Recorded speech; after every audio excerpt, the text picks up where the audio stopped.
जय हिंद मेरे डियर साथी, मैं आपका साथी विकास और आज हम देखने वाले हैं कक्षा 10 विषय विज्ञान। ये पेपर है 2023 का। ठीक है, ये उनके लिए अति महत्वपूर्ण है जो आप 2024 के विद्यार्थी हैं, उनके लिए अति महत्वपूर्ण होने वाला है, क्योंकि आप एग्जाम में यदि जाते हैं तो आप 1-2 साल का पेपर सॉल्यूशन और जो मॉडल पेपर यूपी बोर्ड के द्वारा जारी किया गया उससे ये केवल 2 ही सेट आप बढ़िया से देख जाते हैं ना, तो आप अब एग्जाम में 80 से लेके 85% एज इट इज इसी से क्वेश्चन आपका आने वाला है, क्योंकि टारगेट हम सब लोग रखे हैं कितना 95 प्लस। ठीक है, तो ये आपका पेपर है। क्या सेट की बात की जाए तो 824 EOA सेट है। ठीक है, तो इसको हम क्या करेंगे, पूरा फुल डिटेल में देखने वाले हैं। मतलब MCQ के साथ साथ जितना आपका ये पेज है, ठीक है, यहां तक सा पूरा हम क्या कर देते हैं, यहां से मतलब जितना भी पोर्शन है यहां तक लास्ट एंडिंग तक हम क्या करते हैं, इसको देखने वाले हैं। तो वीडियो में यदि अंत तक बने रहेंगे तो आपको बहुत ही बेनिफिट मिलने वाला है। ठीक है, तो इसमें हम क्या क्या देखने वाले हैं, देखिए आपको यदि पूर्णांक की बात की जाए तो आपको देखा जाए तो आपको 70 नंबर आता है और 30 नंबर आपके के स्कूल से मिलता है। ठीक है, यदि टाइम की बात की जाए तो 3 घंटा 15 मिनट होता है। कितना? 3 घंटा 15 मिनट के अंदर आपको क्वेश्चन को खत्म करना रहता है। ठीक है, तो ये हो गया। अब यहां से देखा जाए तो 15 मिनट जो होता है पेपर को पढ़ने के लिए होता है। इसमें पहले भी टिक लगा दिए थे क्योंकि हम मेहनत किए थे, जानते हो कितना, 1 घंटा 38 मिनट। 1 घंटा 38 मिनट बनने के बाद ये पूरा वीडियो जब बन चुका तो वहां पर एरर दिखा दिया, वीडियो क्या हो गया, क्रैप्ट हो गया, तो आपका खराब हो गया। कोई टेंशन नहीं, मेहनत जारी रहेगी। ठीक है, मेहनत जारी रहेगी, जैसे हम मेहनत कर रहे हैं उसी तरह से आप भी मेहनत करेंगे तो आपके लिए बहुत सुटेबल होने वाला है। ठीक है, तो कोई टेंशन नहीं। ठीक है, अपना काम देखिए, कोई भी चीज खराब हो गया 1 घंटा 1.5 घंटा खराब हो गया, ठीक है, अपना जो काम है मतलब पूरा 150% ईमानदारी से करिए। ठीक है, और ठीक है, कर्म अपना करिए। अब कुछ भी होने वाला तो वो तो ठीक है नेचर जानता है। ठीक है, तो यहां पर से हो गया ये। आप यहां से देखिए 15 मिनट पेपर को पढ़ने के लिए कितने खंड होते हैं, खंड अ और खंड ब होते हैं। ठीक है, तो आपका देखिए खंड अ और ब को 3 उपखंडों में विभाजित किया। क्यों? क्योंकि देखा जाए तो विज्ञान बायो में होता है, फिजिक्स में होता है और केमिस्ट्री में होता है। बायो मतलब जीव विज्ञान, मतलब जिसमें जीव जंतुओं के बारे में पढ़ेंगे। फिजिक्स मतलब जैसे आप इलेक्ट्रिसिटी हो गया, जैसे लाइट चैप्टर हो गया, प्रकाश यानी विद्युत, ठीक है, चुंबक, ये सब पढ़ेंगे। किसके बारे में? फिजिक्स के बारे में आप डिटेल में पढ़ने वाले हैं। उसके बाद किस में पढ़ेंगे आप? केमिस्ट्री के अंतर्गत ये सारी चीजें पढ़ने वाले हैं। ठीक है, तो इसीलिए खंड क ख ग में इसे क्या कर दिया, फर्दर डिवीजन किया गया है। ठीक है, तो ये हो गया इनके बारे में। अगला जो तुम्हारे पास अ वाला पोर्शन रहेगा सब तुम्हारे पास क्या रहेगा, MCQ। वो भी कितना MCQ? 20 MCQ आपका टोटल होने वाला है। कितना? 20 MCQ होने वाला है। हर एक MCQ को आपको किस में लिखना है, यदि देखा जाए तो ओमार सीट पे आपको लिखना है। ठीक है, आपसे अनुरोध है, ओमार सीट यदि आप पार है, ठीक है, तो उसमें ऐसे रहता है 1 नंबर 1 2 3 ऐसे गोला रहता है, इसमें ABCD रहता है। ठीक है, तो आप उसे एकदम अच्छे से बाल पेन से, डॉट पेन से नहीं, देखो क्या होगा, यहां बाल पेन से उसे क्या कर देना, आपको एकदम से सर्कल करना ब्लैक कलर का। ठीक है, आप मोटा कोई पेन ले लीजिएगा, ठीक है, जो कितने का हो, लगभग 1 mm का हो। वहां पर जाएंगे मांगेंगे पेन ना, ठीक है, तो कह देंगे लगभग मोटा पेन चाहिए। ठीक है, सर्कल करने के लिए हो तो तुम्हें प्रोवाइड करा देंगे। ठीक है, तो वह थोड़ा सा मोटा होना चाहिए जिससे आप जल्दी क्या कर दें, ये सब चाहिए। एक बार यदि ओमार सीट को भर दिए तो उसे कट पीट कुछ भी इरेज वगैरह मत करिए। नहीं, कितने लोग थूक लगा कैसे ऐसे रगड़ देंगे। ठीक, तो ऐसा प्लीज आप मत करिएगा, क्योंकि ये ओमार सीट होती है कंप्यूटराइज चेक होती है। ठीक है, तो ये सारी चीजें आप तो जान रहे हैं, MCQ 1 नंबर का होता है, ये सारी चीजें छोड़ते हैं। पर मेन मुद्दे पर अपने आते हैं। ठीक है, कोई टेंशन नहीं, यहां पर टिक पहले लगा दिया गया क्योंकि एक बार हम मेहनत इसे कर चुके हैं। ठीक है, तो इसमें हम क्या क्या देखने वाले, देख लिखा पहला क्वेश्चन MCQ है। ठीक है, यहां सब तुम्हारे पास क्या रहेगा, MCQ रहेगा और 20 क्वेश्चन रहेगा, तो 20 1 नंबर का रहेगा, तो 20 नंबर आपसे यहां बन जाने वाला। ठीक, ध्यान से सुनिएगा। ठीक है, इसमें लिखा है किसी वस्तु से बड़ा, ठीक है, वस्तु से बड़ा आभासी प्रतिबिंब बनाने वाला दर्पण। यदि दर्पण देखा जाए तो 3 तरह का होता है। एक हमारे पास समतल दर्पण, उत्तल दर्पण, अवतल दर्पण। ठीक है, तो जो आपका अवतल दर्पण होता है वो क्या कर देता है, जो भी वस्तु रहता है उसका जो प्रतिबिंब रहता है वो बड़ा तो दिखाई देता है, परंतु क्या दिखाई देता है, आभासी प्रतिबिंब दिखाई देता है। तो पहला ऑप्शन समतल, दूसरा अवतल, तीसरा उत्तल, या इनमें से गोली दर्पण। तो आप किस पे टिक मार देंगे, अवतल दर्पण पे आप क्या कर देंगे, टिक मार देंगे यहां से। ठीक है, तो ये आपका अवतल दर्पण इज द करेक्ट ऑप्शन है। ठीक है, नेक्स्ट क्वेश्चन की तरफ रुक करते हैं। नेक्स्ट क्वेश्चन आपके सामने लिखा है, पहला क्वेश्चन, दूसरा क्वेश्चन नंबर यहां से हमसे दे रखा है, मानव नेत्र जिस पर किसी वस्तु का प्रतिबिंब बनता है वह कहलाता है। मतलब मानव नेत्र यदि आप देखे होंगे, ठीक है, इसे हम डायग्राम के जरिए आपको समझाएंगे तो आपको ज्यादा कॉन्सेप्ट क्लियर होगा। ठीक, जैसे मान लेते देखिए ये आपका क्या हो गया, मान लेते मानव नेत्र हो गया, ठीक है, इसके अंदर क्या हो गया, ये लेंस वाला पोर्शन हो गया। जब कोई वस्तु यहां रहती है तो ये जो प्रतिबिंब बनता है कहां पर बनता है, यहां पर। इसे हम इस वाले पोर्शन को हम क्या बोलते हैं, रेटिना बोलते हैं। क्या बोलते हैं, रेटिना बोलते हैं। कोई भी वस्तु का जो प्रतिबिंब हमारी रेटिना पे पड़ता तभी हम किसी वस्तु को आराम से देख पाते हैं। ठीक है, तो ऑप्शन में दे रखा है परितारिका या आपका दृष्टिपटल या आपकी पुटिक यानी पुतली या तुम्हारे पास कार्निया। तो दृष्टिपटल को हम क्या बोलते हैं, रेटिना बोलते हैं। क्या बोलते हैं, रेटिना बोलते हैं। ये थोड़ा सा नहीं समझ में आएगा तो आप पीछे इंग्लिश मीडियम इसी का रहेगा तो वहां से थोड़ा सा आप हेल्प ले सकते हैं यदि समझ में नहीं आए तो, क्योंकि हिंदी में कुछ ऐसे वर्ड होते हैं थोड़ा सा अटपटा टाइप में होते हैं, मगर इंग्लिश में एकदम से सुटेबल आप देख लेंगे। ठीक है, अब तीसरा क्वेश्चन तुमसे लिखा है, श्वेत प्रकाश का कौन सा रंग कांच के प्रिज्म से गुजरने पर अधिकतम विचलन होती, किसकी अधिकतम विचलन होती। देखिए लेख का पीला, बैगनी, लाल या नारंगी। यदि आप देखा जाए, ठीक है, तो आप प्रिज्म से देखे होंगे अपने बुक में, ये आपके पास क्या हो गया, ऐसे एक प्रिज्म हो गए। प्रिज्म से जब कोई भी लाइट ऐसे पार की जाती है तो 7 कलरों में क्या हो जाती है, ऐसे विभाजित हो जाती। 2 हो गया, 3 हो गया, 4 हो गया, ठीक है, यहाँ 5 हो गया, 6 हो गया, 7 हो गया। तो यहाँ पर किसके पैटर्न में आता है, विबग्योर के फॉर्म में आता है। किसके फॉर्म में, विबग्योर के फॉर्म में आता है। ये आपका पैटर्न होता है। ठीक है, वी से क्या होता है, वायलेट होता है जिसे हम बैगनी बोलते हैं। ठीक है, नहीं, ठीक, हाँ बैगनी बोलते हैं, सही। आई से इंडिगो होता है, बी से ब्लू हो जाएगा, जी से ग्रीन हो जाएगा, वाई से येलो हो जाएगा, ओ से ऑरेंज हो जाएगा, आर से रेड। यदि अधिकतम विचलन कहे तो आपका ये वाला जो पोर्शन होता है सबसे अधिकतम विचलन, क्योंकि एक्चुअल में देखा जाए तो आपको ये सीधे ऐसे चली जानी चाहिए था, मगर देखा जाए तो यहां से देखा जाए तो विचलन कोण जो होता है सबसे ज्यादा इसका हुआ है। तो जब सबसे ज्यादा विचलन कोण हुआ तो ये सबसे ज्यादा विचलित होगा। सबसे कम यदि पूछे जाएगा तो आपको किसमें मानना है, रेड पे मानना है, यानी लाल कलर पे मानना है। तो आप बताइए विबग्योर जो होती है इसने में, अब कोई पूछेगा इन धनुष में कितने कलर होती है तो यही आपको टिक लगा देना कि 7 कलर होती है। कितने कलर, 7 कलर होती है। तो ये दे रखा है सबसे कम यानी वायलेट, वायलेट मतलब बैगनी, तो बैगनी पे आप क्या कर देंगे, टिक मार देंगे। ठीक है, ये हो गया। फिर तुमसे पूछा है एक केतली विद्युत से, ठीक है, एक केतली विद्युत से होकर विद्युत प्रवाहित धारा को दुगुनी कर दी जाए तो उष्मा कितनी होगी। आप पढ़े होंगे, ठीक, देखियो कर, विद्युत धारा को डबल कर दिया जाए तो उष्मा क्या होगी, आधी होगी, दुगुनी होगी, या 4 गुनी होगी, या 1/4 होगी। आप फार्मूला पढ़े होंगे, H बराबर क्या होता है, I² RT होता है। ठीक, अब उसमें कह रखा विद्युत धारा को ज्यादा कर दिया जाए, मतलब I की वैल्यू को दुगुना कर दी जाए तो 2 का हम क्या कर देते हैं, स्क्वायर कर देते हैं। तो H बराबर आपके पास कितना हो जाएगा, 2 दूना 4, मतलब 4 गुना आपका क्या हो जाएगा, उष्मा हो जाएगी। ठीक है, तो उष्मा कितनी हो जाएगी, 4 गुना। तो आप किस पे मार देंगे, 4 गुना पे मार देंगे। देखिए हमें क्या, हमें कैसे करेंगे, टिक मार देंगे, नहीं मतलब जब तक हमको सेटिस्फाई भी नहीं मिलता है, जब तक आपको क्या कर दे, पूरा कॉन्सेप्ट क्लियर न हो। ठीक है, तो कोई टेंशन नहीं, आप कॉन्सेप्ट क्लियर करते चलिए। ठीक है, ये हो गया इनके बारे में। अब तुमसे नेक्स्ट क्वेश्चन पूछा है, लिखा है तुम्हारे पास 5वां नंबर क्वेश्चन, एक विद्युत चुंबक को क्रोड बनाने के लिए अधिकतम, ठीक है, सबसे अधिक उपयुक्त पदार्थ क्या होता है, पीतल होता है, या मुलायम लोहा होता है, एल्युमिनियम होता है, स्टील होता है। यदि आप थोड़ा सा सोलेनाइड के बारे में पढ़े होंगे तो उसमें क्या कर दिया जाता है, एक ऐसे लोहे की मुलायम राड ली जाती है और इसके ऊपर क्या कर देते हैं, कापर की ऐसे क्या कर दी जाती है, तार लपेट के और एक बैटरी के द्वारा लगा दिया जाता है, जिससे क्या बन जाता है, सोलेनाइड बन जाता है। तो इसमें ये जो यूज किया गया ये नर्म लोहे की होती है। ठीक, इसमें तुम्हारे किस पे मार देंगे, मुलायम लोहे पे आप क्या कर देंगे, टिक मार देंगे। ठीक है, ये हो गया इनके बारे में। अब आते हैं निम्नलिखित में से कौन सा किरण आरेख सही है, कौन सा किरण आरेख सही है। ये यदि देखा जाए तो तुम्हारे पास क्या हो गया, कनकेव, ठीक है, कनकेव लेंस है। ठीक है, अब इसमें कह दिया कौन सा करेक्ट है, ठीक है, ऑप्शन है। तो पहला दे रखा ए। आप रूल पढ़े होंगे, कोई भी रेखा यदि सीधी जाती है, ठीक है, सीधी जाती तो कहां से आती हुई प्रतीत होती है, फोकस पे आती हुई प्रतीत होती है। ठीक है, तो ये कौन सा ऑप्शन सही है, ये आप प्लीज कमेंट बॉक्स में लिख के दिखाइएगा एक क्वेश्चन, क्योंकि ये आपका डायग्राम से क्वेश्चन एज इट इज पूछ दिया गया है। ठीक है, ये प्रकाश वाले चैप्टर में आप कनकेव लेंस खोलेंगे तो आपको एज इट इज ये मिलने वाला है। ठीक है, तो आपका इसके कमेंट बॉक्स में यानी 6ठे नंबर का देखे कितने लोग हमारे दोस्त हैं जो क्या कर देते हैं, कमेंट बॉक्स में एक बार लिख के दिखाते हैं। ठीक है।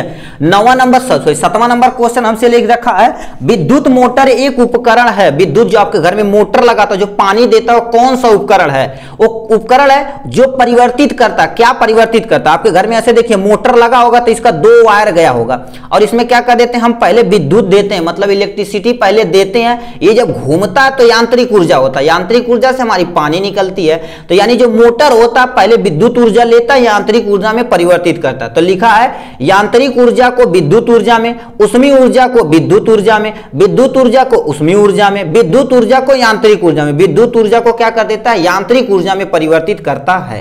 मगर आपके सिलेबस में ये भी नहीं है, विद्युत मोटर भी नहीं है और जनरेटर भी हमारे सिलेबस के अंतर्गत नहीं है। ठीक है, तो इस पे आप क्या कर देंगे, टिक मार देंगे।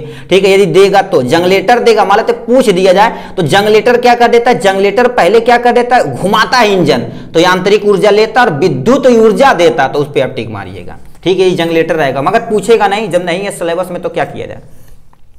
यहां से आपका फिजिक्स पूरा खत्म हो गया। अब यहां से क्या होगी, केमिस्ट्री मतलब रसायन विज्ञान आपका क्या होता है, स्टार्ट होता है। तो इसमें लिखा है तुम्हारे पास शुद्ध वायु है, शुद्ध वायु है। देखिए वायु में देखा जाए तो ऑक्सीजन, कार्बन डाइऑक्साइड, नाइट्रोजन और बहुत सारी गैस और बहुत सारी धूल के कण वगैरह प्रेजेंट है। यस सर प्रेजेंट है, कोई टेंशन नहीं। तो इसमें लिखा है एक समांगी मिश्रण है, या धातुओं का मिश्रण है या इनमें से, ठीक है, यौगिकों का मिश्रण, इनमें से कोई नहीं। तो यदि देखा जाए शुद्ध वायु जो होता है तुम्हारे पास क्या हो गया, समांगी मिश्रण के अंतर्गत आते हैं। तो समांगी मिश्रण पे आप क्या कर देंगे, टिक मार देंगे। ठीक, ये हो गया 8वां। 9वां नंबर क्वेश्चन आपके सामने याद रखा, एल्कीन। एल्कीन का इसमें से कौन सा सही है ऑप्शन, देखिए अपने आईपीसी नेम पढ़ा होगा कार्बन, ठीक, और उसके यौगिक में, तो इसमें 3 चीज होते हैं, एल्केन होता है, एल्कीन होता है और एल्काइन होता है। एल्काइन कहीं भी होता तो उसमें क्या यूज करते हैं, एन, इन और आइन। एल्केन होता तो उसका फार्मूला क्या होता, CnH2n प्लस में 2 होता। यदि एल्कीन होता तो CnH2n माइनस, नहीं सॉरी CnH और क्या होता है, H2n होता है, इसमें प्लस माइनस कुछ भी नहीं होता। ठीक है, एल्काइन होता है CnH2n माइनस 2 होता। ठीक है, तो अब देखिए एल्कीन पूछा, मतलब ये वाला पूछा, मतलब इसमें डबल बांड होना चाहिए, इसमें सिंगल बांड होना चाहिए, इसमें ट्रिपल बांड होना चाहिए। बांड भी नहीं आता तो इस फार्मूले पे आप चिपकाएंगे, जिस पे चिपकेगा वो तुम्हारा सही हो जाएगा। इस पे आते हैं, पहला यदि देखा जाए, ठीक है, 3 रखा तो 3 दूना 6, मतलब N इक्वल टू क्या है, नंबर ऑफ कार्बन एटम है। ठीक है, कार्बन की संख्या है, तो इस पे रखेंगे तो 3 दूना, देखो 3 रखेंगे यहाँ पर 3, 3 दूना 6, मतलब ये पहला ऑप्शन ही क्या हो जाएगा, करेक्ट हो जाएगा। मगर यहाँ पर क्या दे रखा है, 2 यदि रखा जाए तो 2 दूना 4 और माइनस 2, मतलब ये वाला पोर्शन इसको सेटिस्फाई करता है, तो ये भी रॉन्ग हो जाएगा। हमसे एल्कीन पूछा, एल्कीन यहाँ पर यदि रखे जाएंगे तो 3 दूना 6 और 2 8, मतलब ये वाला चीज इस पे बैठता है, तो ये भी रॉन्ग हो जाएगा। इस पे आ जाते हैं, इस पे 4 दूना 8 हो जाएगा, 8 में 2 ऐड करेंगे तो 10 हो जाएगा, मतलब ये और ये दोनों है इस पहले पे बैठ रहा, तो इस तरह से ये भी आपका क्या हो जाएगा, रॉन्ग हो जाएगा। तो इसको भी क्या कर दीजिएगा, आप टिक मार दीजिएगा, पहला option is the correct option. ठीक, ये हो गया। नीचे लिखा शुद्ध पीएच, शुद्ध जल का पीएच होता है। यदि शुद्ध जल का पीएच देखा जाए तो पीएच आप स्केल देखे होंगे, ऐसे तुम्हारे पास पीएच स्केल रहता है, बीच में 7 रहता है, इधर तुम्हारे पास 8 हो गया, 9 डॉट डॉट करके 14 तक, इधर डॉट डॉट करके 1 तक होता है। इधर तुम जितना जाओगे तो तुम्हारे पास क्या होगी, अम्लीय प्रकृति, मतलब एसिड प्रॉपर्टी बढ़ती जाएगी, इधर तुम्हारे पास क्षार प्रकृति यानी बेसिक प्रॉपर्टी बढ़ती जाएगी। मगर एग्जैक्ट यदि 7 पे रह रहे हैं तो क्या होगा, उदासीन है वो, मतलब उस उदासीन है। तो शुद्ध जल होता है उसका पीएच क्या होता है, 7 होता है, क्योंकि वो क्या होता है, उदासीन होता है। तो 7 पे आप क्या कर देंगे, टिक मार देंगे। ठीक है, ये हो गया इनके बारे में। 11 नंबर क्वेश्चन आपके आवर्त सारणी से दिया गया, जो आपके सिलेबस में नहीं है। पूरी आवर्त सारणी को क्या कर दिया गया, हटा दिया गया है। ठीक, ये हो गया 11 नंबर, आपको पढ़ना ही नहीं है। नेक्स्ट क्वेश्चन पे आते हैं, लिखा कॉलम ए और कॉलम बी, आपको क्या करना है, पहले मिलान करना है, मिलान करके इसमें से कौन सा ऑप्शन सही है उस पे आपको क्या कर देना है, टिक मार देना। तो देखिए प्लास्टर ऑफ पेरिस, जिसे हम शॉर्ट में क्या बोलते हैं, पीयूपी बोलते हैं। क्या बोलते हैं, पीयूपी। गांव में नहीं कहते यार पीयूपी ला के घर उतनी डेंट पेंट करा दिया जाए। तो पीयूपी क्या होती है, मूर्ति बनाने में की जाती है, खिलौना बनाने में की जाती है, इसका उपयोग वहां किया जाता है। ठीक है, तो यहां पर किसके मारेंगे, पीयूपी जो होती है मूर्ति बनाने, यानी पहला ऑप्शन क्या हो जाएगा, दूसरे पे आपको मैच करा देना। लिखा कास्टिक सोडा, कास्टिक सोडा जो होता है तुम्हारे पास साबुन बनाने के लिए प्रयोग किया जाता है, तो साबुन के निर्माण में यहां पर टिक मार देंगे। ठीक, सोडियम बाइकार्बोनेट, यदि आपको एसिडिक प्रॉपर्टी होती है, मतलब आपके पेट में गैस बनता है, तो आप क्या कर देते हैं, milk of magnesia, sodium bicarbonate, ये सब खाते हैं तो हमारे अम्ल अम्ल को, जो हमारे पेट में यदि ज्यादा अम्ल बन चुका तो उसे वो सही कर देता। तो मतलब प्रति अम्ल कारक होता, मतलब अम्ल के प्रति वो कार्य करता।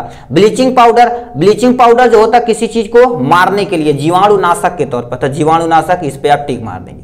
ठीक, तो इस तरह से देखा जाए तो ऑप्शन पे आते हैं, तो यानी पहले का दूसरा, पहले का पहला, ये तो रॉन्ग हो जाएगा भन्न से, पहले का दूसरा, यानी पहले का देखो दुष्प्रयोग मिलाएं तो दूसरा ये हो जाएगा। ठीक, कास्टिक सोडा का पहले पे गया, यानी बी का पहले गया, ये भी सही हो जाएगा। ठीक है, तीसरा नंबर पे आते हैं सोडियम बाइकार्बोनेट प्रति अम्ल, मतलब ये वाला ऑप्शन क्या हो जाएगा आपका करेक्ट ऑप्शन हो जाएगा। ठीक है, अब जो मॉडल पेपर था इसी में वो फिजिक्स से उठा के ऐसे क्वेश्चन बनाया था, तो आप यदि 2-3 मिला दिए तो 2 स्टेप तक जाते जाते आपको मैच कर जाएगा, उसमें कोई टेंशन की बात नहीं है। तो ये हो गया 12 नंबर। ठीक है, नेक्स्ट पे आते हैं तुम्हारे पास, अगले क्वेश्चन की तरफ रुक करते हैं। ठीक है, अगला क्वेश्चन आपके सामने दे रखा है 13 नंबर का, लिखा है निम्नलिखित में से मिथाइल ऑरेंज मिलाने वाले कौन सा लाल रंग होते हैं। आप चैप्टर पढ़े होंगे अम्ल, क्षार और लवण, तो उसमें क्या कर दिया जाता है, किसी भी सोल्यूशन को कैसे पहचानेंगे कि अम्लीय है कि क्षारीय है कि उदासीन है, तो उसके लिए क्या होता है इंडिकेटर होता है, इंडिकेटर से पहचान सकते हैं। जैसे लिटमस पेपर एक तरह का इंडिकेटर है, फिनाप्थलीन एक तरह का इंडिकेटर है, मेथाइल ऑरेंज एक तरह का इंडिकेटर है। ठीक है, तो आपका जो मेथिल ऑरेंज होता है वो हमेशा अम्ल के साथ अपक्रिया करता है, अम्ल के साथ अपक्रिया करके क्या बनाता है, लाल कलर दे देता है। ठीक है, तो अम्ल के साथ, तो अम्ल इसमें कौन सा है, सबसे पहले ए वाला ऑप्शन दे रखा सोडियम क्लोराइड, मतलब ये आपका उदासीन है, ये नमक का फार्मूला है, तो ये भी क्या हो जाएगा रॉन्ग हो जाएगा। H2SO4 जो स्ट्रॉन्ग एसिड के अंतर्गत आता, तेजाब का नाम सुने होंगे कि नहीं, तो H2SO4 क्या कर देता है, यदि H2SO4 के सोल्यूशन में, ठीक है, मेथाइल ऑरेंज डाला जाता तो भन्न से वो लाल कलर का, मतलब याद रखना अम्ल हमेशा मेथाइल ऑरेंज के साथ अपक्रिया करके क्या देता है, लाल कलर देता, तो आपको क्या मार देंगे H2SO4 पे टिक मार देंगे। ठीक है, ये हो गया। 14 नंबर क्वेश्चन हमसे पूछ लिया, यहां से लिखा है नवीनीकरणीय ऊर्जा का एक पर्यावरण हितैषी स्रोत है, मतलब क्या कर रखा, नवीनीकरण जैसे जो पर्यावरण के लिए क्या होगा, हितोषी हो, हितोषी मतलब लाभकारी हो, नुकसान कुछ भी न हो। तो आपका देखेंगे पवन चक्की जैसे मूवी गाना वाना सुने होंगे ना, हम तेरे दीवाने हो गए। ठीक है, तो बीच ऊच पे देखेंगे नदी उदी रहती तो बड़ी बड़ी पवन चक्की चलती है, तो क्या कर देती, देखिए धीरे धीरे चलती है, वो जो एनर्जी होती है वो क्या कर देती है, पर्यावरण के कुछ भी नुकसान नहीं होती। यदि पेट्रोल जलाया जाए तो पर्यावरण के लिए खराब है, कोयला जलाएगा तो और खराब है। प्राकृतिक गैस जैसे CNG हो गई, LPG हो गई, ये जलाएंगे तो सही है, मगर ये भी थोड़ा बहुत पॉल्यूशन करते हैं, तो ये सबसे सुटेबल आंसर आपका क्या हो जाएगा, ये वाला आपका सबसे सुटेबल आंसर हो जाएगा। ठीक है, ठीक, अब आते हैं 15 नंबर क्वेश्चन पे आते हैं। 15 नंबर हमसे क्वेश्चन क्या पूछ दिया है, लिखा है मेंडल जो प्रसिद्ध है, ग्रेगर जॉन मेंडल ने पूरी जिंदगी मटर पे लगा दी थी भाई। अब तुम सोचो एक बंदे के पास, अब तुम सोचो एक बंदा ऐसा है कि पूरी जिंदगी मटर पे कॉपी लिख के कहीं यूनिवर्सिटी में देता है, ठीक, देने के बाद उसे रिजेक्ट कर दिया जाता है कि तुम यार बायो में मैथ कहाँ घुसा रहे हो, क्योंकि इन्होंने जितना भी चीज बताया था सब रेशियो वगैरह में बताया था, परसेंटेज में बताया था, तो कहीं यार पगला गए हो का। ठीक है, अब तुम सोचो ये जब मर गए तो 3 साइंटिस्ट ने खोजा, इनके बारे में पूरा रिसर्च किया, जितना इन्होंने बताया था एज इट इज 150% आपका सही था। अब बताओ, इनको मरने के बाद नोबेल प्राइज से पुरस्कारित किया गया, ऐसे महान आदमी को सैल्यूट है। इसीलिए बोलते हैं भाई देखिए काम अपना करते चलिए, ये ना सोचिए कि लोग गलत सोच रहे हैं, क्या सोच रहे हैं, ये सारी चीजें कुछ नहीं। देखिए आप जो अच्छा काम किए रहेंगे तो मरने के बाद आपको याद किया जाएगा कि बहुत अच्छा आदमी था, ये काम कर दिया गया। ठीक है, इसलिए ये ना सोचिए कि क्या होगा कैसे होगा, ये नहीं, आप करते जाइए, कोई टेंशन नहीं। ठीक है, ये हो गया। ठीक है, तो ग्रेगर जॉन मेंडल कहते हैं अनुवांशिक के क्षेत्र में, ठीक है, इन्होंने प्रसिद्ध थे, तो अनुवांशिक के क्षेत्र में मार देंगे इस पे। ठीक, अब नीचे लिखा तुम्हारे पास कितना, जी हाँ, तुम्हारे पास लिखा शुक्राणु का निर्माण होता है, शुक्राणु जो होता है हमारे अंदर बनता है। ठीक है, वो उसका निर्माण किसमें होता है, वृषण के अंदर होता है। किसके अंदर, वृषण के अंदर बनता है। यदि आपको हम डायग्राम दिखा दें तो वृषण क्या होता है आपको दिखा देते हैं, ठीक, जिससे आपका कॉन्सेप्ट क्लियर हो जाए। ये आपके सामने, ये हमारे पास क्या होता है, 2 वृषण होता है, वृषण के अंदर वो क्या होता है, शुक्राणु का निर्माण होता है, और ये जो नली जो होती है उसे शुक्रवाहिनियां बोलते हैं। ठीक है, तो इसमें हमसे पूछा क्या है, पूछा शुक्राणु का निर्माण होता है शुक्रवाहिनिया में, शुक्रवाहिका में होता नहीं, क्योंकि ये शुक्रवाहिका शुक्राणु को एक जगह से दूसरे जगह ले जाने का काम करता है, फीमेल वेजाइना के अंतर्गत। अंडाशय ये तो फीमेल में होता है, मतलब औरतों में होता है। यकृत मतलब लीवर में तो होता नहीं, तो वृषण पे आप क्या कर देंगे, टिक मार देंगे यहां से। ठीक, ये हो गया। 17 नंबर क्वेश्चन आपका क्या दे रखा है, लिखा कुपिका यानी वायु कोष्टिका पाई जाती है। जो एल्बुलाई होती कहां पाई जाती है, एल्बुलाई का नाम सुने होंगे, ठीक है, एल्बुलाई का नाम सुने होंगे तो उसमें एक्चुअली में देखा जाए तो क्या होता है, एल्बुलाई जो होती है हमारे फेफड़े के अंदर पाई जाती है। यदि आप फेफड़ा ऐसे देखे होंगे, ठीक है, तो यहां से आप क्या होगा, ऐसे कर देते हैं और यहां से करके ऐसे कर देते हैं, ठीक है, ये होगा। तो इसके बाहर सबसे नीचले वाले गुच्छेदार ऐसे संरचना होती है, उसी को हम क्या बोलते हैं, कुपिका यानी एल्बुलाई बोलते हैं, जो लंग्स फेफड़े रीजन में पाई जाती है। यकृत में एल्बुलाई नहीं पाई जाती, फेफड़े में क्या हो जाती है, पाई जाती है। अमाशय में नहीं पाई जाती, जीभ में तो कुछ नहीं पाई जाती, वो टेस्ट बड़ वगैरह पाया जाता। ठीक, तो आपका क्या हो जाएगा, फेफड़ा इज द करेक्ट ऑप्शन हो जाएगा। ठीक है, 18 नंबर क्वेश्चन लिखा है पौधों में जल परिवहन होता है। जो पौधे होते हैं उसमें जल परिवहन होता है। देखिए पौधा देखा जाए तो यानी जो नीचे क्या होता है, पानी होता है। पानी जो होता है जल बोलते हैं या मिनरल बोलते हैं या खनिज बोलते हैं। इसे क्या ऊपर की तरफ ले जाके पत्तियों तक पहुंचाता है पानी, तो वहीं पर हमारा प्रकाश संश्लेषण होता है जिससे हमारी एनर्जी बनती है। तो जाइलम क्या कर देता है, जल और क्या कर देता है, खनिज को ले जाता है। तो याद रखिए जल से जाइलम, जल से जल। अब फ से फ्लोएम, अब फ से फूड हो जाता है। फ्लोएम फूड ले जाता है, जाइलम जल ले जाता है। तो पहला ऑप्शन फ्लोएम, ये फूड ले जाता है तो रॉन्ग हो जाएगा। रंध्र जो होता है ये तो तुम्हारे पास गैस का एक्सचेंज करता है, ये भी रॉन्ग हो जाएगा। पित्त, मज्जा, ये भी तुम्हारे पास अंतर्गत ये नहीं आता, तो इसको इस पे मार देंगे आपका। ठीक है, इस जाइलम वाले रीजन पे आप क्या कर देंगे, टिक मार देंगे यहां से। ठीक, तो xylem is the correct option हो जाएगा। 19 नंबर क्वेश्चन पूछा, एक स्वस्थ व्यक्ति का समान रक्तचाप कितना होना चाहिए। एक जो हेल्दी पर्सन होता है, जो सामान्य आदमी होता है, उसका जो रक्तचाप जिसे हम बीपी बोलते हैं वो कितना होना चाहिए। देखा जाए तो सिस्टोलिक प्रेशर जो होता है कितना होता है, 120 होता है। डायस्टोलिक जो प्रेशर होता है कितना होता है, 80 होता है। आप देखेंगे नापवाने जाते कहते हैं उनका बीपी बढ़ गया या घट गया, तो नॉर्मल जो देखा जाए तो 120 और 80 के बीच में होना चाहिए। ठीक है, 120 जो होता है सिस्टोलिक प्रेशर और डायस्टोलिक प्रेशर कितना होना चाहिए, 80 होना चाहिए। ठीक है, तो इसमें दे रखा है 140 से 180, 140 से हो जाएगा तो हाइपर बीपी हो जाएगा। कहते हैं यार उसका बीपी बहुत तगड़ा हो गया, मजेबा तो बहुत मार मारी। टीचर उचर कुछ ऐसे होते हैं, ठीक है, हम सब लोग थे तो एक पांडे टीचर थे। ठीक है, पांडे टीचर थे तो उनके पास जब कोई जब शुक्र का शनिचर को एक बालक का रूप पूछते थे। ठीक है, क्योंकि पंडित उंडित जो होते हैं, ठीक, पंडित पांडे उंडे जी होते हैं जो, वो क्या कर देते हैं, मोस्टली देखा जाए तो हिंदी के टीचर वगैरह होते हैं। ठीक, तो वो बालक का रूप, नदी का रूप, राम का रूप पूछते हैं, बरियारे पीटते थे भाई। ठीक है, तो ये उनको कहते हैं बीपी बढ़ गई है, तो ये बीपी बढ़ जाती है। नॉर्मल बीपी देखा जाए तो 120 और 80 के बीच में होता है। ये भी तुम्हारे पास बढ़ गई है, ये तुम्हारे पास घट गई है। ठीक है, ये भी लगभग बढ़ गई है। सिस्टोलिक प्रेशर देखो नॉर्मल है लगभग, और ये तुम्हारे पास वाला बढ़ गया तो अभी दिक्कत हो सकती है। ठीक है, तो इस पे आप क्या कर देंगे, मार देंगे बी वाले ऑप्शन पे। लास्ट और फाइनल क्वेश्चन आपका एमसीक्यू का पूछ दिया 20 नंबर। निम्नलिखित में से कौन, ठीक है, कौन भारत के जल पुरुष के नाम से प्रसिद्ध है। जल पुरुष जैसे आप वाटरमैन का नाम सुने कि नहीं, तो उन्हें राजेंद्र सिंह को हम क्या बोलते हैं, वाटरमैन बोलते हैं। जैसे आपके यहाँ स्पाइडरमैन, आयरन मैन, ठीक होता है ना, तो उसी तरह से, ठीक है, शक्तिमान, तो इसी तरह से हमारे भी एक पर्यावरण में है। ठीक है, पर्यावरण में जल पुरुष मतलब जिसे हम वाटरमैन के नाम से जानते हैं, और डॉक्टर राजेंद्र प्रसाद, डॉक्टर नहीं, राजेंद्र सिंह जी हैं। कौन है, राजेंद्र सिंह जी हैं, तो तुम्हारे पास वाटरमैन के नाम से जाने जाते हैं।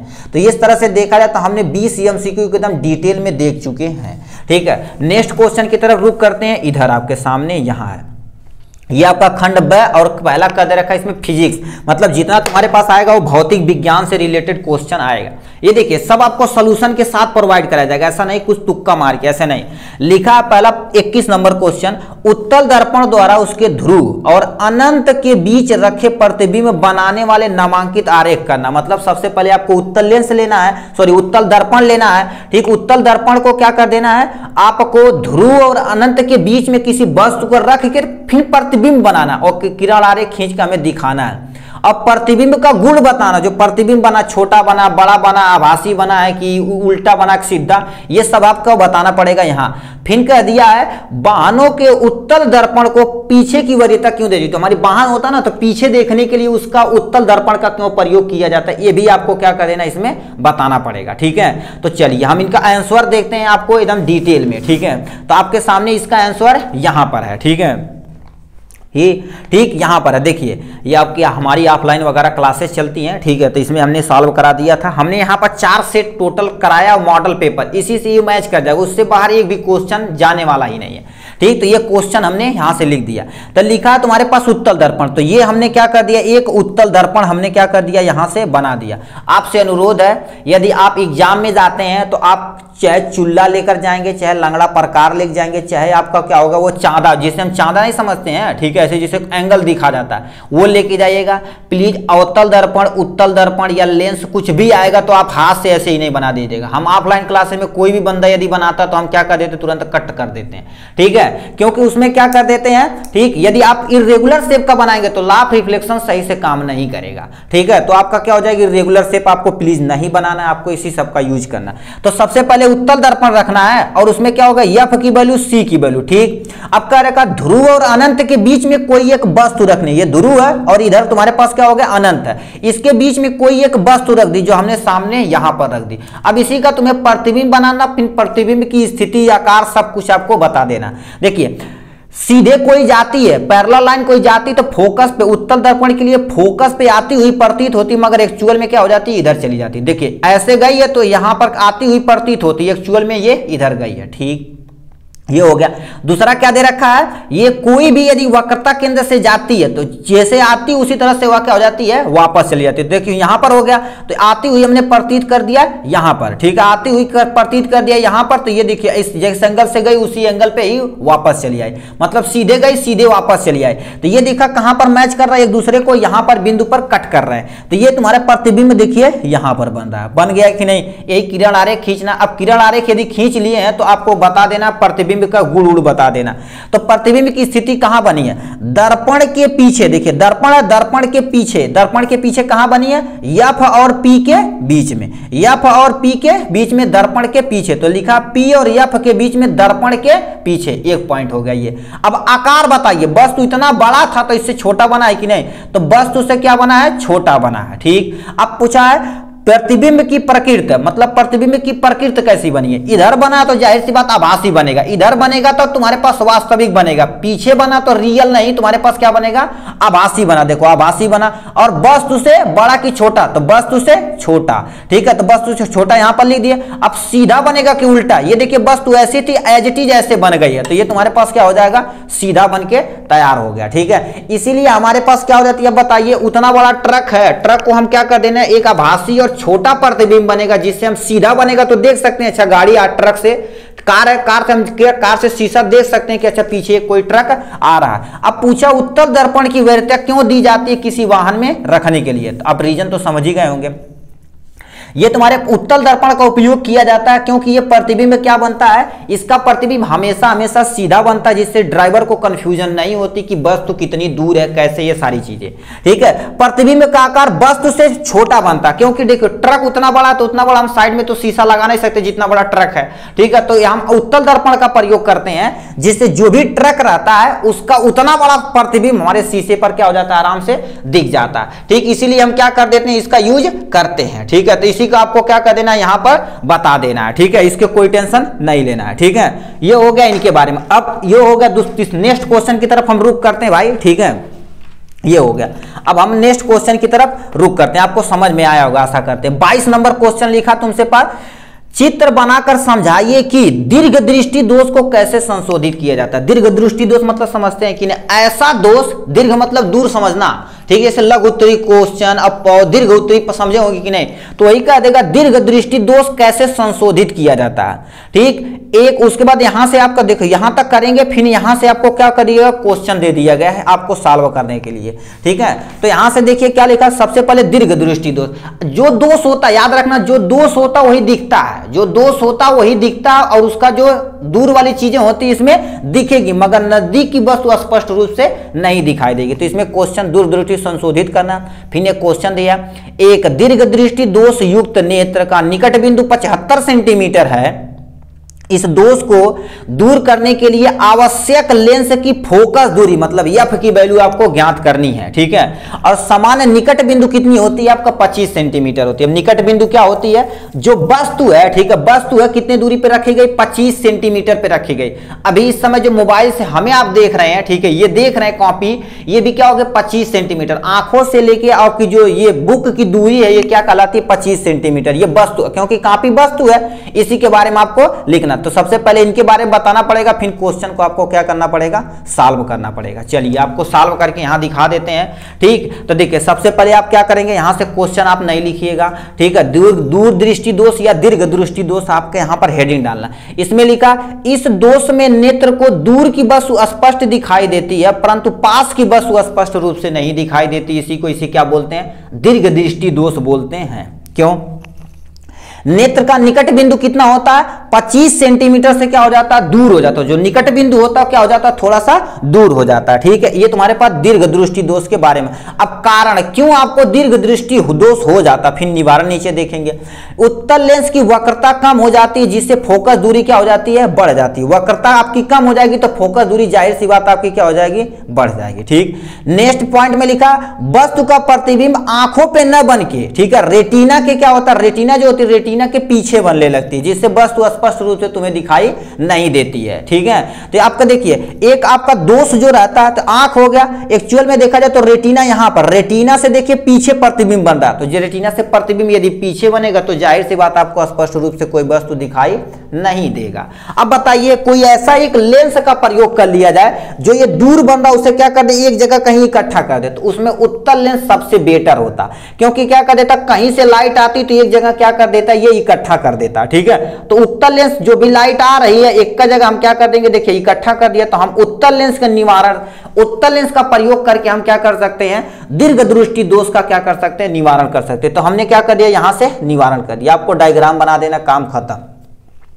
अब उसमें जो क्वेश्चन पूछा था उसके लिए हम आते हैं, ठीक है। इसमें देखिए क्वेश्चन यहां तक हम आपने समझा दिया। अब पूछा दीर्घ दृष्टि दोष से युक्त निकट बिंदु कितना है 75 सेंटीमीटर। जो निकट बिंदु है, जो V की वैल्यू कितना है 75 सेंटीमीटर। तो हमने क्या कर दिया, देखिए, ठीक है, इसे थोड़ा सा इधर नीचे कर लेते हैं। देखो V की वैल्यू 75 सेंटीमीटर और निकट बिंदु आपको कितना दे रखा, निकट बिंदु आपकी जो कॉपी है कितनी सेंटीमीटर पे है 25 सेंटीमीटर, यानी आपकी कॉपी यानी वस्तु है तो वस्तु U की वैल्यू कितना दे रखा इसमें, ठीक है। अब इसी को आपको क्या कर देना है, सॉल्व कर देना। थोड़ा सा यहां पर हमने सॉल्व कर लिया, देख लीजिए, मगर जब तक हम सॉल्व नहीं करेंगे तब तक हमें को मजा नहीं आएगा, ठीक। तो U की वैल्यू कितना दे रखा है, आपको दे रखा है 25 सेंटीमीटर दे रखा, और V की जो वैल्यू दे रखा -75 सेंटीमीटर दे रखा, ठीक है। ये चल रही रहा सही से भाई, ठीक है, ये दे रखा। अब F की वैल्यू हमें क्या कर देनी, फाइंड करनी। आप लेंस में पढ़े होंगे, उत्तल लेंस कहा रखा ना, तो लेंस का फार्मूला क्या होता है, 1/, या वह बराबर 1/V माइनस 1/U होता है। ये होता है, अब इसी पे वैल्यू रख देंगे, ठीक है। 1/F हमसे पूछा है, V की वैल्यू कितना दे रखा -75 सेंटीमीटर दे रखा,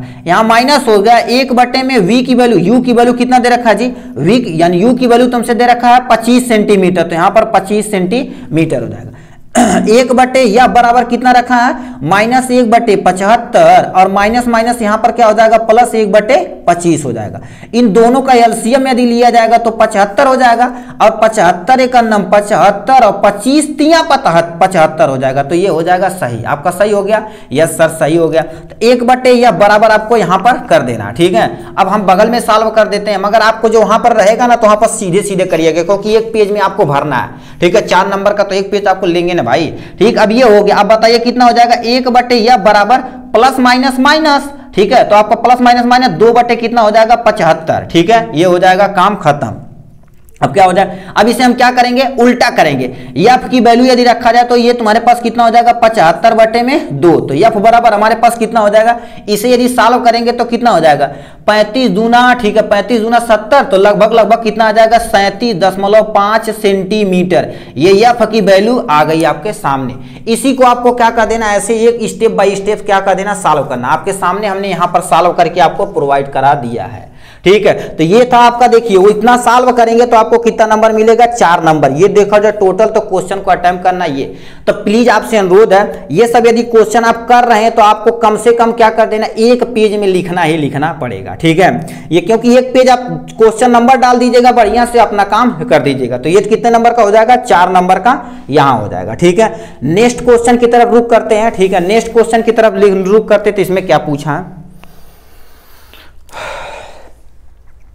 23 नंबर हमसे क्वेश्चन पूछ दिया है, किसी चालक का प्रतिरोध किन किन बातों पर निर्भर करता है। एक क्वेश्चन यहां से लिखा, फिर नेक्स्ट क्वेश्चन दे रखा, एक विद्युत बल्ब 80 वोल्ट पर संचालित करने पर 10 एम्पीयर विद्युत धारा लेता। मतलब एक कोई बल्ब है, वो कितने वोल्ट का है, 80 वोल्ट का, मगर धारा कितना ले रहा है, 10 एम्पीयर धारा ले रहा है। बल्ब को 240 वोल्ट पर संचालित करने के लिए कितना प्रतिरोध को उसके श्रेणी क्रम में जोड़ दिया जाए, उतनी ही धारा, मतलब धारा की वैल्यू चेंज नहीं की गई। मतलब एक बार देखिए, बल्ब लिया गया है 80 वोल्ट का, धारा इतनी है, फिर हम क्या कर देंगे, उसे श्रेणी क्रम में जोड़ दिया गया 240 वोल्ट का एक और हम लगा दिए, धारा उतनी है, तो कह रखा कितना प्रतिरोध होगा। ठीक है, कितना प्रतिरोध होगा श्रेणी क्रम में जोड़ने पर, इसी को आपको बता देना। तो देखिए क्वेश्चन को अटेम्प्ट करने से पहले तोड़ दिया जाता है, एक क्वेश्चन यहां तक है, तो पहले इसे हम अटेम्प्ट कर लेते हैं।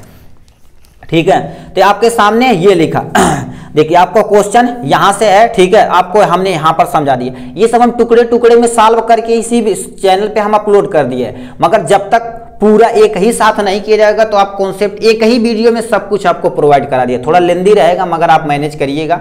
ठीक है, आप समझदार है, मैनेज कर लेंगे। ठीक है, ये हो गया इनके बारे में। अब लिखा है चालक के, ठीक है, चालक तार किन किन बातों पर निर्भर करता, तो इसका आंसर यहां हो जाएगा, तार की लंबाई। तार की लंबाई मतलब समझते हो, बताइए तुम्हारे घर मड़ई होगा, ठीक है, तो पक्का घर से यदि मड़ई में ले गए होंगे तार, ठीक है, गांव से है भाई, बिलोंग करते भाई, कोई टेंशन नहीं। ठीक है, तो बताओ जितना लंबा तार करेंगे उतना तुम्हारे पास प्रतिरोध होगा। तो बल्ब देखेंगे बहुत धीमी जलेगा, क्यों, क्योंकि वहां पर जाते जाते जो प्रतिरोध है ज्यादा हो गया, बिजली क्या हो गई है, कम हो गई है। ठीक है, अरे जैसे बारात वरात देखते हैं, घर पे लगी है टेंट ओंट, तो बागी उगी में देखे जो खटिया उटिया जो रहता है, वहां पर एक बल्ब लगाया जाता है मिठाई उठाई खाने के लिए कि नहीं। ठीक है, ऑर्केस्ट्रा आते हैं तो वहां पर तख्ता उख्ता लगाया दिया जाता है बढ़िया। ठीक है, तो जितना लंबा तार रहेगा उतना प्रतिरोध बढ़ेगा। दूसरा क्या रखा, तार की मोटाई पर क्या कर देता, तार की मोटाई यानी क्षेत्रफल पर भी निर्भर करता है। ठीक है, क्योंकि R बराबर रो यल अपन में, R क्या डायरेक्टली प्रोपोर्शनल होता है यल बढ़ेगा तो R बढ़ेगा। दूसरा पॉइंट, R बढ़ेगा तो A घटेगा, A घटेगा तो R भी क्या हो जाएगा, बढ़ जाएगा भन्न से। ठीक है, जैसे मान लेते हैं यहाँ पर एक दरवाजा ये, एक दरवाजा दिए, 2 दरवाजा बना दिया। अब यहाँ पर भीड़ बहुत सारी है, आग लग जाए तो ये बताओ क्या होगा, ज्यादा यदि क्षेत्रफल रहेगा दरवाजे का तो भन्न भन्न भन्न भन्न को ले क्या कर देंगे, निकल जाएंगे। ठीक है, तो इसीलिए क्या होता है, क्षेत्रफल यदि बढ़ा दिया जाए तो प्रतिरोध क्या हो जाएगा, कम हो जाएगा। तो इनके बातों पर भी निर्भर करता है। तार के पदार्थ पर भी निर्भर करता है, किस क्वालिटी का आप तार यूज कर रहे हैं। यदि बढ़िया क्वालिटी का यूज कर रहे हैं, मतलब सुचालक है तो बढ़िया कंडक्टर है, जैसे कापर हो गया, एल्युमिनियम होगा। लोहे का कोई गांव में देखेंगे तार और कट जाता तो लोहा को जोड़ देंगे इसे। ठीक है, कोई टेंशन नहीं, सरकारी है यार। ठीक है, तो ये होगा, मतलब 3 बातों पर निर्भर करता है, तापमान पर भी निर्भर करता, मतलब अब 2 पॉइंट ये, तो ये लिखना ही लिखना पड़ेगा आपको। ठीक है, ये लिख दिए। फिर उसमें क्या लिखा है जी, और इसमें कह दिया है, ठीक है, 80 वोल्ट का बल्ब, मतलब V की जो वैल्यू दे रखी, कितना दे रखी है, 80 वोल्ट दे रखी है, और इसमें कह दिया है 10 एम्पीयर की विद्युत धारा, तो मतलब I की वैल्यू कितना दे रखी है, 10 एम्पीयर दे रखी। अब इसमें कह दिया प्रतिरोध कितना होगा, तो ओम के नियमानुसार क्या समझते हैं, V बराबर में IR। तो R की वैल्यू हमें निकालनी है, R इधर जाएगा तो क्या हो जाएगा, V अपान में I हो जाएगा। V कितना दे रखा, 80 वोल्ट, तो 80 बटे में 10, तो R की वैल्यू कितना आ जाएगी आपकी, 8 वोल्ट आ जाएगी। ये हो गया। अब यहां पर क्या, ये तो 80 वोल्ट, फिर कह दिया है उसी में, ठीक है, उसी में क्या कर दिया जाता है, V की वैल्यू कितना, एक बल्ब हटा के 240 वोल्ट का बल्ब लगा दिया जाता है, और धारा उतनी, देखो यहां पर लिखा है 240 वोल्ट संचालित करने के लिए श्रेणी क्रम में जोड़ा जाता, धारा उतनी है, मतलब I की वैल्यू में कोई चेंज नहीं की गई है। तो I बराबर कितना हो जाएगा, 10। R हमसे पूछा, फिर ओम के नियमानुसार हम क्या कर देंगे, इससे निकाल देंगे। R बराबर V बटे में I हो जाएगी। V की वैल्यू 240 है, तो 240 बटे में 10, 0 से 0 कैंसिल, R की वैल्यू कितना आ जाएगी, 24 आ जाएगी। अब ये किसे जोड़ दिया गया, ये कहा श्रेणी क्रम में जोड़ा जाए। तो श्रेणी क्रम का फार्मूला समझे होंगे, R बराबर क्या होता है, ठीक है, R बराबर क्या होता है, R1 प्लस में R2 होता है। ठीक है, तो ये श्रेणी क्रम में जोड़ा जाएगा, तो हमें कितने का अंतर होगा, तो अंतर पूछा तो हमें क्या करना पड़ेगा, बड़े में से R2 में से R1 को माइनस कर देना। तो यहां से हम क्या कर देंगे, माइनस कर देंगे तो R बराबर कितना आ जाएगा, 16 ओम आ जाएगा। तो आपकी वैल्यू ये तुम्हारे पास क्या हो जाएगा, आंसर हो जाएगा। तो इतना करेंगे तो भाई आपको कितने नंबर मिलने वाला है, टोटल 4 नंबर आपका यहां से मिल जाने वाला है। ठीक है, तो इतना आपका यहां से हो गया ये। ठीक है, अब नेक्स्ट क्वेश्चन की तरफ रुक करते हैं। नेक्स्ट क्वेश्चन तुमसे क्या पूछा है, ये 23 नंबर कंप्लीट करनी है। 24 नंबर पे आ जाते हैं यहां से। ठीक है, 24 नंबर पे आपके यहां पर आ जाते हैं। लिखा है किलोवाट घंटा को परिभाषित कीजिए, 1 किलोवाट घंटा में कितने जूल के बराबर होता है। फिर यहां से एक क्वेश्चन दे रखा, क्योंकि ये भाई कितने नंबर का है, 6 नंबर का। थोड़ा दिल गार्डन होना चाहिए भाई। ठीक है, क्योंकि 6 नंबर का क्वेश्चन आ गया। ठीक है, तो यहां पर लिखा एक केतली 220 वोल्ट पर 2.2 किलोवाट अंकित है, उसे 3 घंटे पर के लिए कार्य करती है। प्रयुक्त ऊर्जा और प्रवाहित विद्युत धारा की तुम्हें क्या कर देनी, गणना करनी हो। भी कितने नंबर का है, 6 नंबर का है भाई। ठीक है, तो आपको तसल्ली के साथ सुनिए। देखिए, सबसे पहले आप किलोवाट घंटा को परिभाषित करेंगे। एक क्वेश्चन यहां तक, 1 नंबर। ठीक है, 1 किलोवाट घंटे में कितने जूल के बराबर होती है। आप 9th में भी पढ़े होंगे। ठीक है, रिकोचिंग किए होंगे तो, नहीं तो बुक होगी तो उसमें कहीं होंगे। ठीक है, तो ये आपको यहां तक सॉल्व करना, एक क्वेश्चन, 2 क्वेश्चन, फिर एक नीचे क्वेश्चन दे तो आपको 6 नंबर मिलने वाला है। तो सबसे पहले हम क्या कर देते हैं, किलोवाट घंटा को परिभाषित करते हैं आपके सामने यहां से। तो आपको किलोवाट घंटा हो गया। तो लिखा 1 किलोवाट सामर्थ्य वाले वैद्युत परिपथ में 1 घंटे में व्यय होने वाली वैद्युत ऊर्जा को 1 किलोवाट घंटा कहते हैं। मतलब आपके घर में कोई अप्लायंस है 1 किलोवाट का है, वो 1 घंटा में जितनी बिजली खा जाता है उसे हम क्या बोलते हैं, 1 किलोवाट घंटा बोलते हैं। तो ये आपका क्या हो गया, परिभाषा हो गया। ठीक है, अब 1 किलोवाट घंटे को आपको कैसे तुम्हें क्या कर देना, परिवर्तित करना किसमें, ठीक है, जूल में परिवर्तित करना। कितना, 1 किलोवाट। ठीक है, हम यहां पर लिख देते हैं 1 किलो। ठीक है, 1 किलोवाट घंटा को, ठीक है, 1 किलोवाट घंटा को आपको किसमें परिवर्तित करना है, जूल में परिवर्तित करना। ठीक है, तो आप देखिए 1 किलो मतलब कितना होता है, 1000 होता। कितना होता है, 1000। अब घंटे को सेकंड में कन्वर्ट करना, तो सेकंड में करने के लिए सबसे पहले 1 घंटा में 60 मिनट। अब मिनट को यदि तुम सेकंड में करोगे तो 60 से गुणा करोगे तो ये जूल हो जाएगा यहां से। ठीक, तो ये बताओ कितना हो जाएगा, 1000 और गुणे में 6 के 36 हो जाएगा। ठीक है, तो 3600 यहां हो जाएगा, 36 एकन्नम 36। ठीक है, कितना जीरो, 2 जीरो यहां, 3 जीरो यहां, तो आपको क्या कर देना, 5 जीरो ऐसे एज इट इज लिख देना। ठीक है, ये तुम्हारे पास क्या हो जाएगा, इतना जूल हो जाएगा। ये ने दिया होगा तो आपको क्या कर देंगे, 3.6 10 टू दी पावर कितना कर देना, 6 जूल कर देना। कितना कर देना, 6 जूल कर देना, जो आपके सामने ये आंसर है। ठीक है, तो इसी को आपको क्या कर देना, वहां पर लिखना। तो यहां पर हमने क्या कर दिया, यहां लिख दिया, जो आपके सामने यहां पर देखिए हमने बनाया लिखा हुआ है। ठीक है, हमको संतुष्टि नहीं मिलती, कब मिलती, जब तक आपका कॉन्सेप्ट पूरा नहीं क्लियर होता। हम लगा के आपको समझाएंगे तो हमें भी मजा आता, आपको भी मजा आएगा। ऐसे नहीं कि ये हो गया सर, ये हो गया, ऐसे नहीं। ठीक है, कोई टेंशन नहीं। क्योंकि हम सब लोग ऑफलाइन क्लासेस में वगैरह पूरा डिटेल में बताते हैं, एकदम बढ़िया से, बाकायदे से। ठीक है, इसमें हो गया। अब न्यूमेरिकल तुमसे पूछ दिया, उसमें न्यूमेरिकल पूछा था ना, कहाँ गया क्वेश्चन भाई, तू है नीचे से। ठीक है, इसमें क्वेश्चन पूछा, देखो कह दिया है एक केतली कितने वोल्ट की, 220 वोल्ट, मतलब वी की जो वैल्यू दे रखी कितनी, 220 वोल्ट दे रखी है। ठीक, ये हो गया। अब कह दिया 2.2 किलोवाट, वाट कहीं भी रहेगा समझ लो पावर की यूनिट है, तो पी की वैल्यू कितना दे रखा, 2.2 किलोवाट। अब वाट को हम वाट में कन्वर्ट करेंगे। कन्वर्ट करने के लिए कर देंगे, कोई टेंशन नहीं। ठीक है, यहां पर 1000 से गुणा करा देंगे, किलो है क्योंकि, तो वाट में कन्वर्ट हो गया। कितना घंटा चल रहा, 3 घंटा चल रहा। 3 घंटा चल रहा तो कितना ऊर्जा देगा, कितनी धारा लेगी, मतलब एच की वैल्यू निकालनी है। ठीक है, ई की वैल्यू, ऊर्जा ई होती, ऊर्जा ई की वैल्यू निकालनी है और विद्युत धारा आई की वैल्यू आपको निकालनी है। तो हम समझे होंगे, देखिए आप पढ़े होंगे, ई बराबर ई की वैल्यू निकालनी, आई की वैल्यू निकालते। ई बराबर क्या होता, पी इंटू में टी होता। पी की वैल्यू कितना है, पी की वैल्यू कितना है, यहां से हम क्या करेंगे, 2.2 किलोवाट रख देंगे। कितना घंटा चला, 3 घंटा, तो 3 घंटा यहां कर देंगे। 3 दूना 6 हो गया, 3 दूना 6 यहां पर हो गया। ठीक है, अब बताओ किलोवाट, तो किलोवाट, घंटा, ये किलोवाट घंटा आपकी क्या हो जाएगी, ऊर्जा हो जाएगी। तो ये आपका काम हो गया, ऊर्जा। ठीक है, ये हो गया। अब हमें क्या करता था, धारा की वैल्यू निकालनी थी। तो हम जानते हैं P बराबर क्या होता, वी आई होता, P बराबर वी आई होता। तो वोल्ट कितना दिया था जी, 220 वोल्ट दिया था। ठीक, आई की वैल्यू निकालनी तो आई इधर जाएगा तो P अपान में V, तो P अपान में V यहां हो जाएगा। P की वैल्यू कितना निकाले थे 2200, तो 2200 बटे में 220 हो जाएगा, 0 से 0 कैंसिल हो जाएगा, 22 से कन्नम 22 हो जाएगा, एक 0 यहां बचा हुआ है। ठीक है, तो इसे सॉल्व करेंगे तो आपको कितना आ जाएगा 10 एम्पियर आपका धारा आ जाएगा। तो ये आपको 10 एम्पियर आपको धारा बतानी पड़ेगी। ठीक है, तो ये था आपका किसका क्वेश्चन। ठीक है, ये किलोवाट घंटे वगैरह सारा हम देखिए पर पूरे डिटेल में कर दिए। जब तक आपको डिटेल में करेंगे तब तक आपको नंबर मिलने वाला। ठीक, तो एक पेज पे ये भी पूरा डिटेल में आप क्या कर दिएगा, करना पड़ेगा आपको एकदम बढ़िया तरीके से। ठीक है, तो ये था आपका क्वेश्चन, ये खत्म। तो ये हो गया। अब यहां से पढ़ सकते हैं ये क्वेश्चन, क्योंकि एक ही क्वेश्चन करना तो हम इसे अटेम्प्ट कर चुके हैं। ठीक है, 25 नंबर क्वेश्चन आपके सामने ये रहा। 25 नंबर क्वेश्चन ये आपके सामने, इसी को आपको क्या कर देना पूरा डिटेल में इसे भी आपको क्या करना पड़ेगा, सॉल्व करना पड़ेगा। ठीक है, तो इसमें यहां दे रखा, ये दे रखा, ये दे रखा, ये 3 दे रखा। ठीक है, तो आपको इसी पे हम नाम लिखना सिखा देते हैं। ठीक है, तो चलिए आपको सामने यहां पर दिखाएंगे तो आपको थोड़ा सा मजा आएगा। ठीक है, आप यहाँ से ध्यान से सुनिएगा।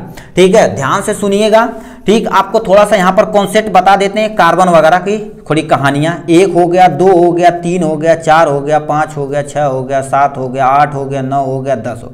एक कार्बन रहेगा तो क्या यूज करते हैं, मेथ। 2 कार्बन यूज रहता तो एथ, 3 कार्बन रहता तो प्रोप, 4 कार्बन रहता तो हम ब्यूट कर देते, 5 कार्बन में हम क्या कर देते हैं, पेंट यूज कर देते हैं। फिर 6 रहेगा तो हेक्स, 7 रहेगा तो हेप्ट हो जाएगा, ऑक्ट हो जाएगा, नन हो जाएगा, डेक हो जाएगा। मतलब इसी पे हमें निपटा देना है। ठीक है, ये हो गया इनके बारे में। अब पहला तुमसे दे रखा है, पहला दे रखा है यानी CH2 डबल बॉन्ड CH और CH2 यानी सिंगल बॉन्ड Cl दे रखा। एक बात और याद रखिए, यदि आपका सिंगल बॉन्ड रहेगा तो क्या यूज करते हैं, एल्केन यूज करते हैं, ANE का प्रयोग करते हैं। ठीक, ये सिंगल बॉन्ड के लिए। और क्या हो जाएगा, यदि डबल बॉन्ड रहेगा तो क्या प्रयोग करते हैं, इन, यानी डबल बॉन्ड ये हो गया। यदि ट्रिपल बॉन्ड रहेगा तो हम क्या यूज करते हैं, एल्काइन यूज करते हैं, जिसमें क्या होगा, ट्रिपल बॉन्ड होना चाहिए। तो ये हो गया आपका कॉन्सेप्ट, ये हो गया। ठीक है, दिख रहा भाई, हाँ दिख रहा भाई, चलिए कोई टेंशन नहीं। ठीक, यहाँ पर मैनेज करिएगा एक बार। ठीक है, इधर पे आते हैं तो इसी का नंबरिंग करना। तो देखिए नंबरिंग वहां से करते हैं जहां पर फंक्शनल ग्रुप मतलब कार्यात्मक समूह कम से कम नंबर पे आपका उपलब्ध रहे। ठीक है, तो इसमें क्या कर देना, 1 नंबर यहां हो जाएगा, 2 नंबर, 3 नंबर। तो कितने कार्बन, 3 कार्बन के लिए क्या यूज करते हैं, प्रोप यूज कर देते हैं। ठीक, तो आपका क्या हो जाएगा, प्रोप यूज हो जाएगा। अब देखिए प्रोप हो जाएगा तो इनके बीच में डबल बॉन्ड कहां पर है, यहां पर। डबल बॉन्ड के लिए यूज करते ANE, तो हम क्या कर देंगे, प्रोप हो जाएगा। और दूसरे नंबर पे इन है तो हम क्या कर देंगे, 2ENE हो जाएगा। ठीक, और 1 नंबर पे क्लोरो है तो हम क्या कर देंगे, यहां से लिख देंगे क्लोरो हो जाएगा। ठीक है, अब इसे अल्फाबेटिकल में अरेंज कर देंगे तो आपका यूपीएससी नेम है, तो ये क्या हो जाएगा, क्लोरो हो जाएगा। ठीक है, यहां से क्या लिख देंगे, क्लोरो। ठीक है, क्लोरो प्रोपेन। ठीक है, यहां से क्या हो जाएगा, प्रोप, और 2 पे क्या कर देंगे, इन कर देंगे। ये आपका यूपीएससी नेम हो गया कंप्लीट। ठीक है, तो इसी तरह से आपको क्या कर देना, काम कंप्लीट कर देना। ठीक है, कॉन्सेप्ट समझ में आया होगा। ठीक है, नेक्स्ट क्वेश्चन पे चलते हैं। लिखा है CH3 CH सिंगल बॉन्ड, तुम्हारे पास COOH ग्रुप, ये वाला कहीं ग्रुप रहता है कार्बोक्सिलिक ग्रुप। इसके लिए क्या यूज करते हैं, ओइक एसिड प्रयोग करते हैं। क्या यूज करते हैं, ये ओइक एसिड प्रयोग करते हैं। ये जो दे रखा है आपका क्या होगा, हाइड्रोक्सिल ग्रुप है। क्या हो गया, हाइड्रोक्सिल ग्रुप है। ठीक है, हाइड्रोक्सिल ग्रुप, इसका प्रयोग करना। ठीक, तो इसी का तुम्हें क्या कर देना, थोड़ा गूंजा जायजा है भाई। ठीक है, तो इसी का मजा नहीं आ रहा है। ठीक है, इसी का यूपीएससी नेम लिखना है। ठीक है, तो इसका यूपीएससी नेम कैसे लिखते, चलो यहीं पर लिख देते, ये बड़ा है थोड़ा सा, इसे हम बना लेंगे। ठीक है, तो इसका नाम कैसे लिखना है, देखिए ठीक, कैसे लिखना, 1 कार्बन, 2 कार्बन, 3 कार्बन। 3 कार्बन के लिए क्या यूज करें हैं, प्रोप बोले हैं। ठीक है, थोड़ा सा इस पेन से करें तो थोड़ा सा समझ में आएगा। तो आपका क्या हो जाएगा, यहां से प्रोप हो जाएगा। सब में सिंगल बॉन्ड तो हम क्या कर देते हैं, एन कर देते हैं। ठीक है, अब यानी 2 पे हाइड्रोक्सिल, तो 2 पे क्या हो जाएगा, हाइड्रोक्सिल हो जाएगा। क्या हो जाएगा, 2 पे हाइड्रोक्सिल, 1 पे ओइक एसिड, प्लस में क्या हो जाएगा, ओइक एसिड हो जाएगा। क्या हो जाएगा, ओइक एसिड। अब इसी को अरेंज कर देना। ठीक है, अब देखिए अल्फाबेटिकल अरेंज करेंगे तो हाइड्रोजन पहले आता, H पहले आता तो ऊपर लाते हैं 2 हाइड्रोक्सिल। ठीक है, 2 हाइड्रोक्सिल, 2 हाइड्रोक्सिल और क्या हो जाएगा प्रोपेन, ठीक है प्रोपेन, ठीक है प्रोपेनोइक एसिड कर देते हैं, यहीं पर लगा देते हैं प्रोपेनोइक एसिड। ये तुम्हारे पास क्या हो जाएगा आईयूपीएसी ने, इसका हो गया सेकेंड वाले का नंबर का, ठीक है। तो ऐसे आपको क्या कर देना, एक एक स्टेप करेंगे तो आपके लिए ही बेनिफिट रहने वाला है, ठीक है। तो यहाँ पर हम क्या कर दिए, इसका आईयूपीएसी नंबर बता दिए। इसका आईयूपीएसी हम थोड़ा सा बनाते हैं तभी आपको समझ में आएगा, ठीक है। इसे साइड में थोड़ा सा करते हैं। देखिए ये दे रखा था क्या, CH2 बांड में दे रखा, CH बांड में क्या दे रखा CH2, यहां पर एक लटका रखा C2H5OH, यहां पर भी एक दे रखा लटका दे रखा C2H5OH, यहां पर भी एक लटका रखा C2H5OH, सही है। अब बताइए इसे जब खोल के खींचेंगे तो इसमें 2 कार्बन, इसमें भी 2 कार्बन, तो ये नीचे बनने वाला तुम्हारे पास क्या हो गया CH3 बांड में CH बांड में ये जो खोल के बनाए थे इतना हमने बना दिया, ठीक है। अब इसका क्या नाम लिखोगे, CH2 बांड में तुम्हारे पास क्या हो जाएगा CH बांड में तुम्हारे पास CH2, यहां तक लिख दिया। अब इसे जब खोलेंगे तो तुम्हारे पास क्या निकलेगा CH2 बांड में क्या हो जाएगा CH3। अब ये कहां लटका हुआ है, यहां से C2H5OH ये लटका दिए। अब इसी का तुम्हें नंबरिंग कर देनी है, 1 carbon 2 carbon 3 carbon 4 carbon 5 carbon 6 carbon 7 carbon, सही है, यस सर सही है, कोई टेंशन नहीं। अब इसी का तुम्हें आईयूपीएसी नाम, ये 4 पे क्या इथाइल ग्रुप है, क्या पे 4 पे क्या होगा, सब पहले नंबरिंग कर देते। 7 के लिए क्या यूज करते हैं, 7 के लिए देखिए क्या यूज करते हैं, हेप्ट प्रयोग करते हैं, ठीक है। तो यहां पर क्या हो जाएगा हेप्ट हो जाएगा, सब में सिंगल बांड है तो क्या कर देते हैं प्लस में एन कर देते हैं, ठीक, हेप्ट हो जाएगा। और चौथे पे इथाइल ग्रुप है तो 4 पे क्या हो जाएगा इथाइल ग्रुप हो जाएगा, ठीक है। 4 पे क्या हो जाएगा इथाइल ग्रुप यहां से। अब इसी का तुम्हें अरेंज कर दो अल्फाबेटिकल, 4 इथाइल पहले लेकर आओ भाई, 4 इथाइल और क्या हो जाएगा आपका, क्या हो जाएगा हेप्टेन हो जाएगा, क्या हो जाएगा 4 इथाइल हेप्टेन हो जाएगा। तो ये आपका क्या हो जाएगा आईयूपीएसी ने बन गया। तो इसी तरह से आपको क्या कर देना, ये कॉन्सेप्ट एकदम से क्लियर कर देना है, ठीक है। तो ये हो गया इनके बारे में आपका आईयूपीएसी नेम, ठीक है। तो आपको आशा करते हैं ये समझ में आया होगा। नीचे ये दे रखा तो इसका कैसे करेंगे, ठीक है। इसका एक है तो एक पे क्लोरो ब्रोमो आइडो सब कुछ प्रेजेंट है, ठीक है। तो इसमें तुम्हें क्या लिखेंगे अल्फाबेटिकल डायरेक्ट कर देते, बी से ब्रोमो तो हम क्या लिख देते हैं ब्रोमो क्लोरो, ठीक है, या 1 लगा सकते हो मगर 1 लगाया नहीं जाता, क्लोरो हो जाएगा, ठीक। तो पास क्या हो जाएगा आइडो हो जाएगा मेथ, तो यहाँ पर सबसे सिंगल बांड है तो क्या हो जाएगा मेथेन हो जाएगा। तो इसका आईयूपीएसी नेम आपके सामने ये हो गया, ठीक है। तो इसी तरह से आपको क्या कर देना पूरा डिटेल में करके दिखा देना है, ठीक है। तो ये हो गया इनके बारे में। नेक्स्ट पे चलते हैं, ठीक है, नेक्स्ट पे चलते हैं। आपका लास्ट एंड फाइनल अब पेज भाई आ गया, यहां से देखिए काम हो जाएगा।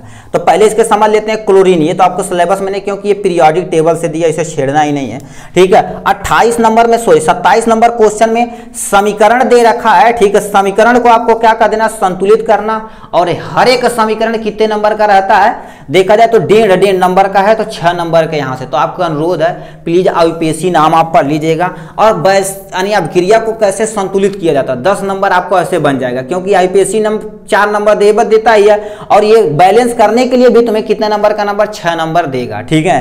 तो इसी को क्या कर देना बैलेंस आपको करना है। देखिए सबसे पहले दे रखा है एक C6H12O6 जिसे हम ग्लूकोज का फार्मूला बोलते हैं, और ऑक्सीजन के साथ अभिक्रिया करके कार्बन डाइऑक्साइड प्लस में क्या बना दिया पानी बना दिया, ठीक। अपने को तो केवल पानी निकालना है, इसे ग्लूकोज बोलते हैं। अब नंबरिंग करते हैं, ठीक है।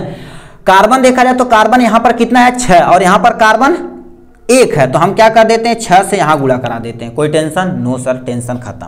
मतलब कार्बन को अब छेड़छाड़ नहीं करना है, ठीक। हाइड्रोजन की बारी आती है। हाइड्रोजन यहां पर कितना है देखिए 12 है, और यहां पर हाइड्रोजन कितना है आपके 2 है, तो हम क्या कर देते हैं 6 से यदि यहां गुणा करा दें तो हाइड्रोजन भी आपका कंप्लीट हो जाए, हाइड्रोजन को भी अब छेड़ना नहीं है, ठीक। अब आते हैं ऑक्सीजन की बारी।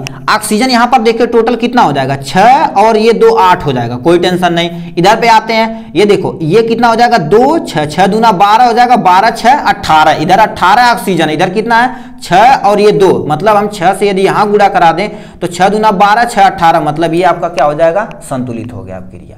ऐसे आपको कर देना काम खत्म, ठीक है। मगर फुल कॉन्फिडेंस के साथ रहेगा तभी करिएगा भाई, क्योंकि गुणा भाग करने में यदि फंस गए ना तो कईयों घंटा लग जाता है, ठीक है। नेक्स्ट क्वेश्चन पे आते हैं। यहां पर कैल्शियम कार्बोनेट या Cl के साथ जब क्रिया करता है तो कैल्शियम क्लोराइड बनाता है, प्लस में वाटर बनाता है, प्लस में कार्बन डाइऑक्साइड बनाता है, ठीक है। तो ये दे रखा। अब देखिए कैल्शियम कार्बोनेट, कैल्शियम यहां पर 1 है, यहां पर भी कैल्शियम 1 है, तो इसे छेड़ना नहीं है।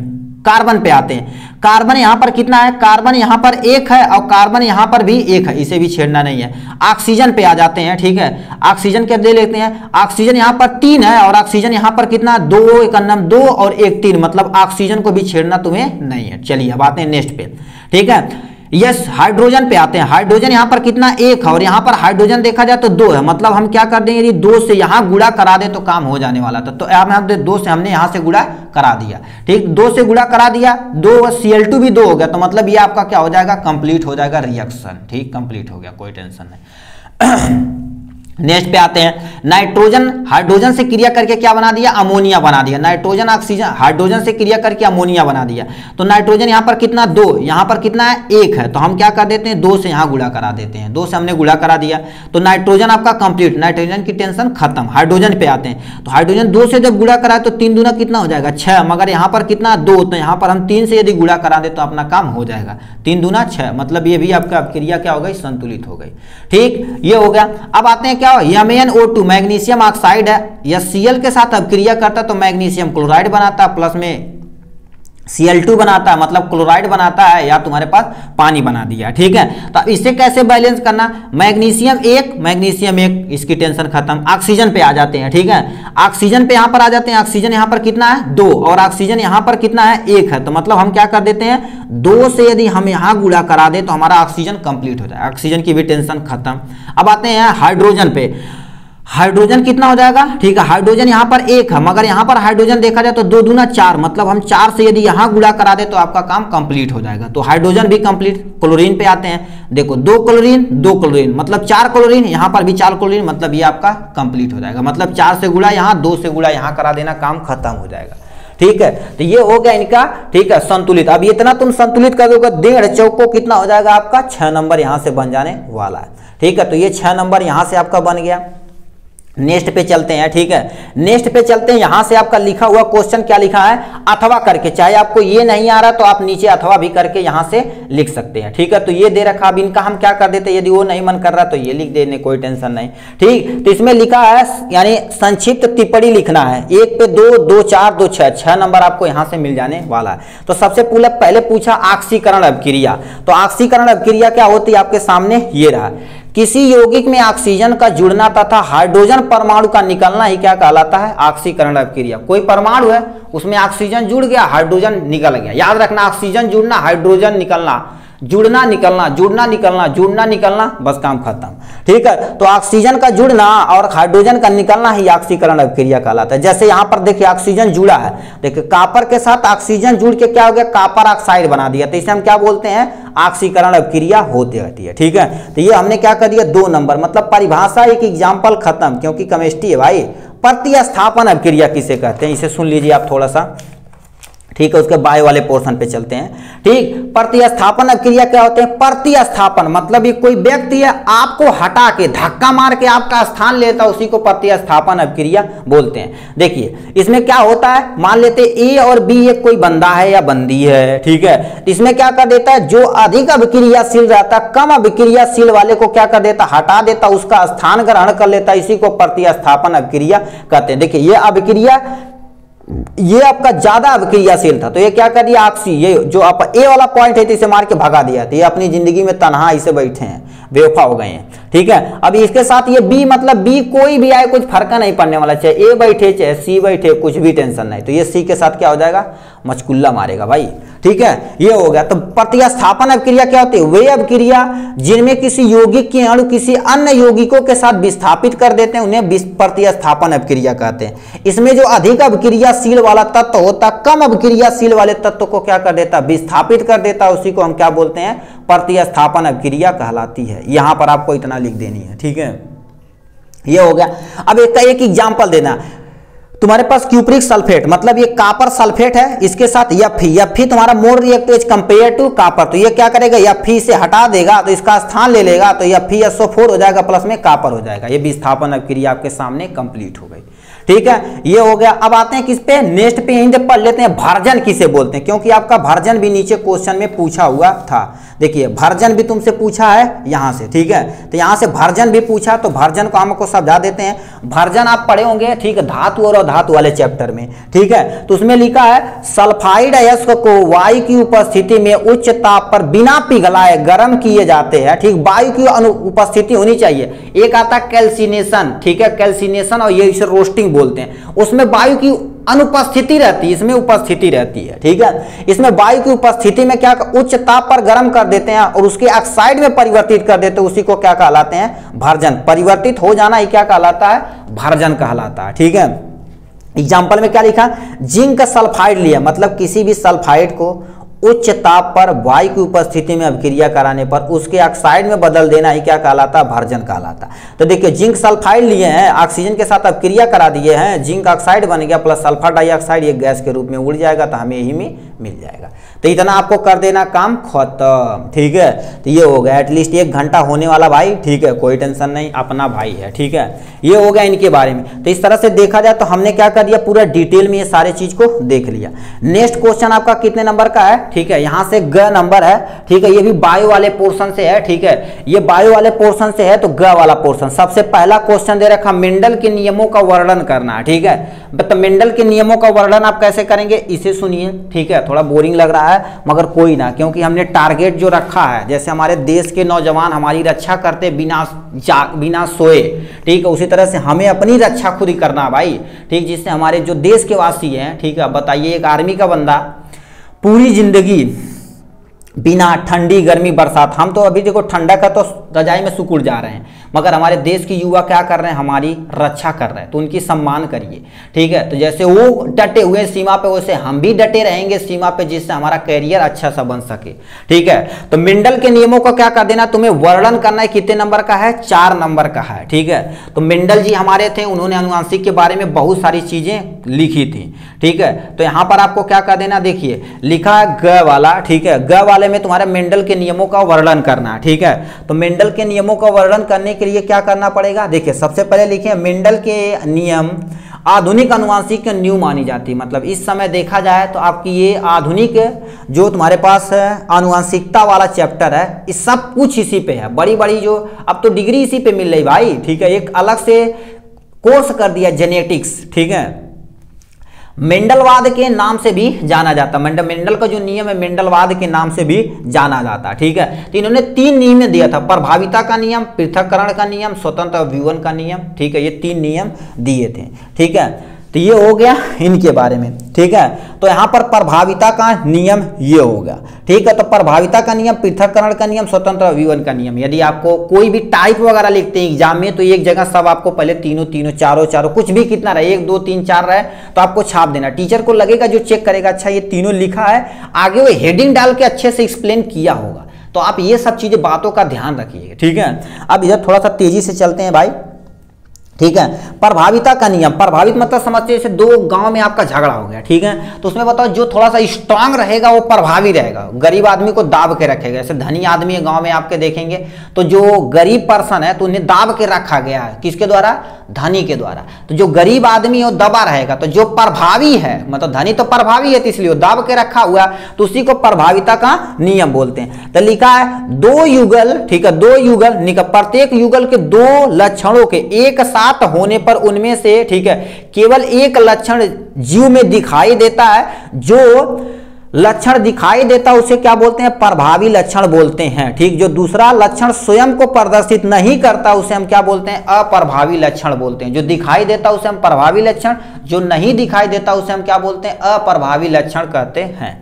तो इसके बारे में आपको यहां से मार देना है, ठीक है। जैसे आपको एक लंबा प्लांट, एक आपका बौना पेड़ हो जाएगा। लंबा जो पेड़ होता है टी, तो इसमें देखो टी और इनके टी, स्मॉल टी और कैपिटल टी के बीच में जब क्रॉस कराया गया तो एक capital T small T, capital T small T, capital T small T. तो ये कैपिटल टी होने के नाते स्मॉल टी को दाब के रखा, बौने को दाब के रखा था। जो पेड़ था तुम्हारे पास क्या था, टाल ही था।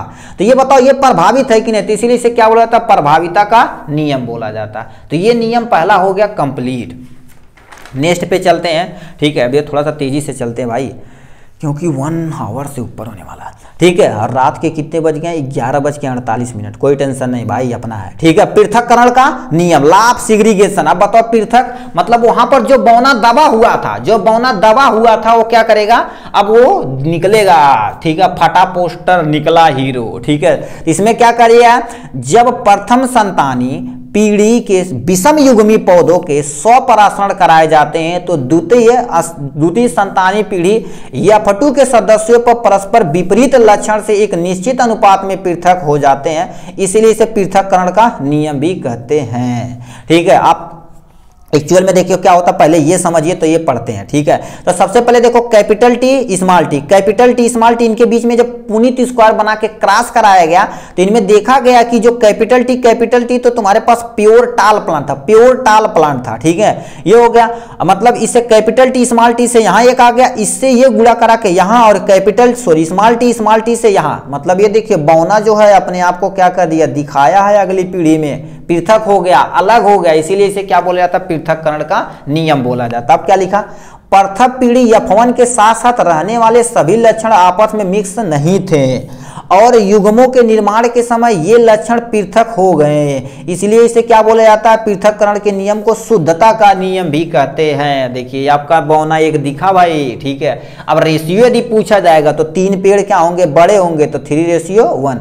अब कहेगा यदि ये तो फिनोटिपिक रेशियो, जीनोटिपिक रेशियो पूछेगा तो आपको बताना पड़ेगा, एक तुम्हारे पास कैपिटल टी 1 है, ये तुम्हारे पास देखिए 2 है। ठीक है, 2 लिख दिए, एक तुम्हारे पास ये है, तो 1:2 यानी 1:2 हो जाएगा यहां से।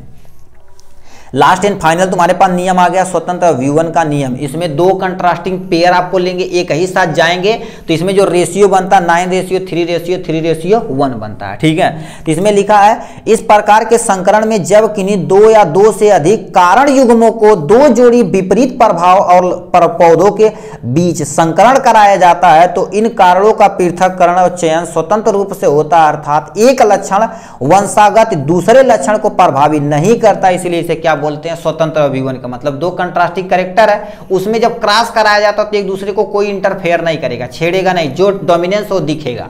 ठीक है, तो ये हो गया इनके बारे में। तो इस तरह से देखा जाए तो हमने क्या कर दिया? ठीक है, स्वतंत्र व्युत्पन्न के नियम को हम क्या कर दिए? डिटेल में देखें तो मेंडल का नियम आप प्लीज एक बार रिवीजन करके दोबारा, इसका सब छोटा छोटा यदि वीडियो चाहेंगे तो इन्हीं के लिंक में जितना सबका हम एक स्टेप पे बनाए उससे आप वहां से देख सकते हैं, कोई टेंशन नहीं। ठीक है, ये हो गया। ठीक है, तो मेंडल के नियम आपको क्या कर दिए? हम पूरा डिफाइन करके दे दिए।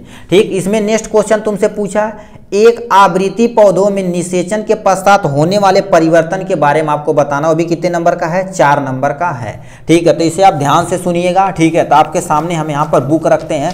ठीक है, इसे आप सुनिएगा। तो लिखे देखो, निषेचन के बाद पुष्प में होने वाले परिवर्तन, बाद या पश्चात बात एक ही है। तो सबसे पहले होता क्या? बाह्य दल जो रहता है वो मुरझा कर क्या हो जाता है? गिर जाता है। मगर कुछ पेड़ ऐसे होते हैं जैसे टमाटर हो गया, बैगन हो गया, रस यानी रस भरी हो गई, ठीक है, रस भरी हो गई, मिर्च हो गई आदि के फल साथ साथ लगे रहते हैं तब तक जब तक वो, ठीक है, पेड़ रहता है। कुछ समय के बाद गिरते हैं मगर रहते हैं। ठीक है, दल में क्या होता है? मुरझाकर वो भी क्या कर जाते हैं? गिर जाते हैं। पुंकेसर क्या हो जाते हैं? झड़ जाते हैं। ठीक है, तो ये आपका प्यारा सा यहाँ से डायग्राम दे रखा है। 10-12 पॉइंट लिख देंगे, काम खत्म।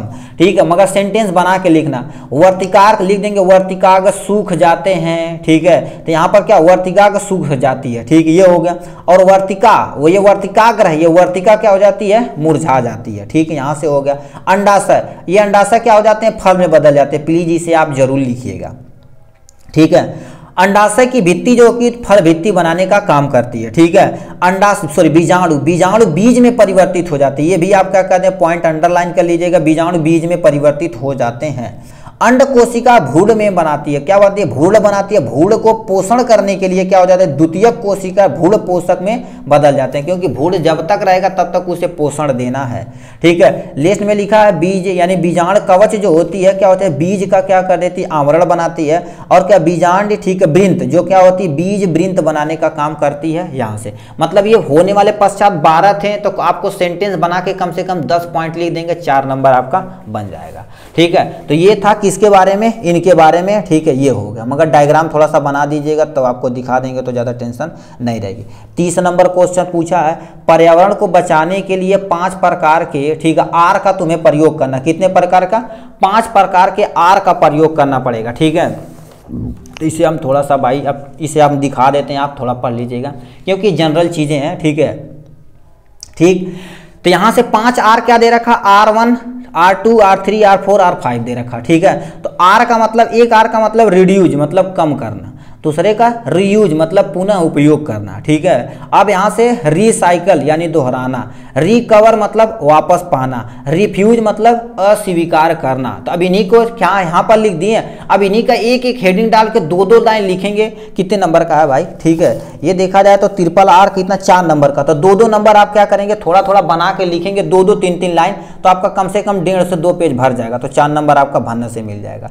तो आप यहाँ से स्क्रीनशॉट भी ले सकते हैं। रिड्यूज मतलब जो भी वस्तुएं रहेंगी उसे क्या कर देना है, आपको कम से कम यूज करना है। आप घर से यदि बाहर निकलें, ठीक है, रूम से बाहर निकले तो आपको पंखा हो गया, बल्ब हो गया, सबको आपको ऑफ कर देना, ठीक है। यदि नल पानी टपक रहा है तो आपको क्या उसे मरम्मत करानी चाहिए जिससे हम नल पानी को क्या कर सकते हैं, बचा सकें। कपड़ा नहाते धोते समय हम क्या करते हैं कि पानी को व्यर्थ न करें, और खाने को भी क्या करेंगे, व्यर्थ न करें। आपसे अनुरोध है, ठीक है, आप उतना ही लीजिए, पार्टी उटी में जाइए, ठीक है, कहीं अरे शौक है तो कोई टेंशन नहीं भाई, ठीक है, मगर खाने का क्या करिए, रिस्पेक्ट करिए, क्योंकि ये खाना देखा जाए टुकड़ा कहाँ से आता तुम सोचोगे तो बड़ी लंबी प्रोसेस है भाई। हम सब लोग रूम लेकर रहते हैं, अब तुम सोचो पानी खाना सब कुछ एक मैनर में मिलता है, ठीक है, मिलता क्या, खुद ही बनाना पड़ता है भाई। एक टाइम यदि मान लेते एक दिन पानी नहीं आया तो हम सब लोग 3 किलोमीटर पानी लेने जाते हैं, फिर लेकर आते हैं, डब्बे में तब रखते हैं। अब तुम सोचो, ठीक है, खाना वाना मतलब कभी कभार अच्छी चीजें बन जाती, नहीं तो चावल दाल रोटी सब्जी, और यदि रूम घर से नहीं लेके आए तो समझ लो खरीद के खाना पड़ता है, या भूखा तुम्हें रहो, कोई टेंशन नहीं, ठीक है। तो यानी खाने को व्यर्थ आप न करिए, ठीक है।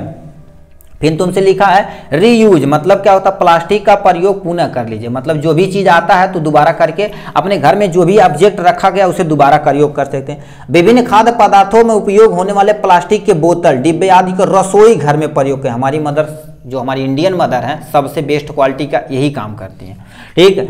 यानी हमारे द्वारा उपयोग किए गए कपड़े जूते चप्पल आदि को फेंके ना, किसी जरूरतमंद को आदमी के देंगे, वो अपना यूज कर लेगा, ठीक है। तो ये लिख रखा है यही, ठीक है। नेक्स्ट क्वेश्चन तुमसे पूछा रिसाइकल यानी पुनः चक्रण के बारे में। अनेक व्यर्थ पदार्थ जैसे प्लास्टिक, कागज धातु आदि वस्तुओं को, ऐसे पदार्थ को पुनः चक्रण के लिए बनाई जा सकती है। मतलब जो भी प्लास्टिक मेटल वगैरह सब यूज कर रहे हैं, आपकी कॉपी भर गई तो कबाड़ी वाले को दे दीजिए, वो कबाड़ी वाला ले दुकान पे देगा, दुकान से वो बड़ी साइकिल पे जाएगा, फैक्ट्री में रिसाइकल होकर दोबारा आ जाएगा, तो उसी को क्या बोलते हैं, पुनः चक्रण। अब बताओ ये जब करेंगे तो जो कूड़ा बीनने वाले हैं उनको भी क्या कर देते हैं, एक समझ लो जीविका, आपको एक नौकरी दे रहे हैं, ठीक है, उनका भी लालन पालन पोषण सब कुछ होगा, ठीक है, ये हो गया, ठीक। अब लिखा तुम्हारे पास रिकवरी यानी पुनः प्रयोजन, ठीक है। पुनः प्रयोजन कुछ वस्तुएं ऐसी होती हैं जिन्हें हम क्या कर सकते हैं, दोबारा काम कर चला सकते हैं। तो यहाँ से आप पढ़ लीजिए, जैसे तुम्हारे पास गांव में फटे पुराने ऊनी कपड़ों का क्या गद्दा तकिया वगैरह बनवा लीजिए, ठीक है, दरी बनवा लीजिए। इस समय देखिए गाँव में आते हैं, जितना भी खराब कपड़ा रहता है उसे क्या कर देते हैं, वो सब बुन के, ठीक है, मतलब मशीन लेके आते हैं ट्रैक्टर पे, ठीक, 50 रुपये किलो लेते हैं, पूरा अच्छे तरीके से नया नया गद्दा तकिया सब कुछ VIP बना देते हैं। तो ये हो गया, गत्ते से ठीक डिब्बे डिजाइन वगैरह बना सकते हैं एकदम अच्छे अच्छे, ठीक है। अब लास्ट में तुम्हारे पास ले रखा है यहाँ से, ठीक है, इसमें तुमसे क्या रखा है, रिफ्यूज इनकार मतलब उन वस्तुओं को ना खरीदिए जो तुम्हें जरूरतमंद न हो, तो जितना जरूरत था उसी को खरीदिए, ज़्यादा व्यर्थ में नहीं करिए। जैसे प्लास्टिक का थैला आप अवॉइड करिए, कपों का अवॉइड करिए, प्लेटों का जो भी प्लास्टिक मेटल है उसे प्लीज़ आप मत खरीदिए, ठीक है। अब तो ट्रेंड बन गया कि हम शादियों में प्लास्टिक का अच्छा क्वालिटी के दें, 2-4 दीजिए, स्टील का दीजिए जिससे आप लंबे समय तक चला सकें।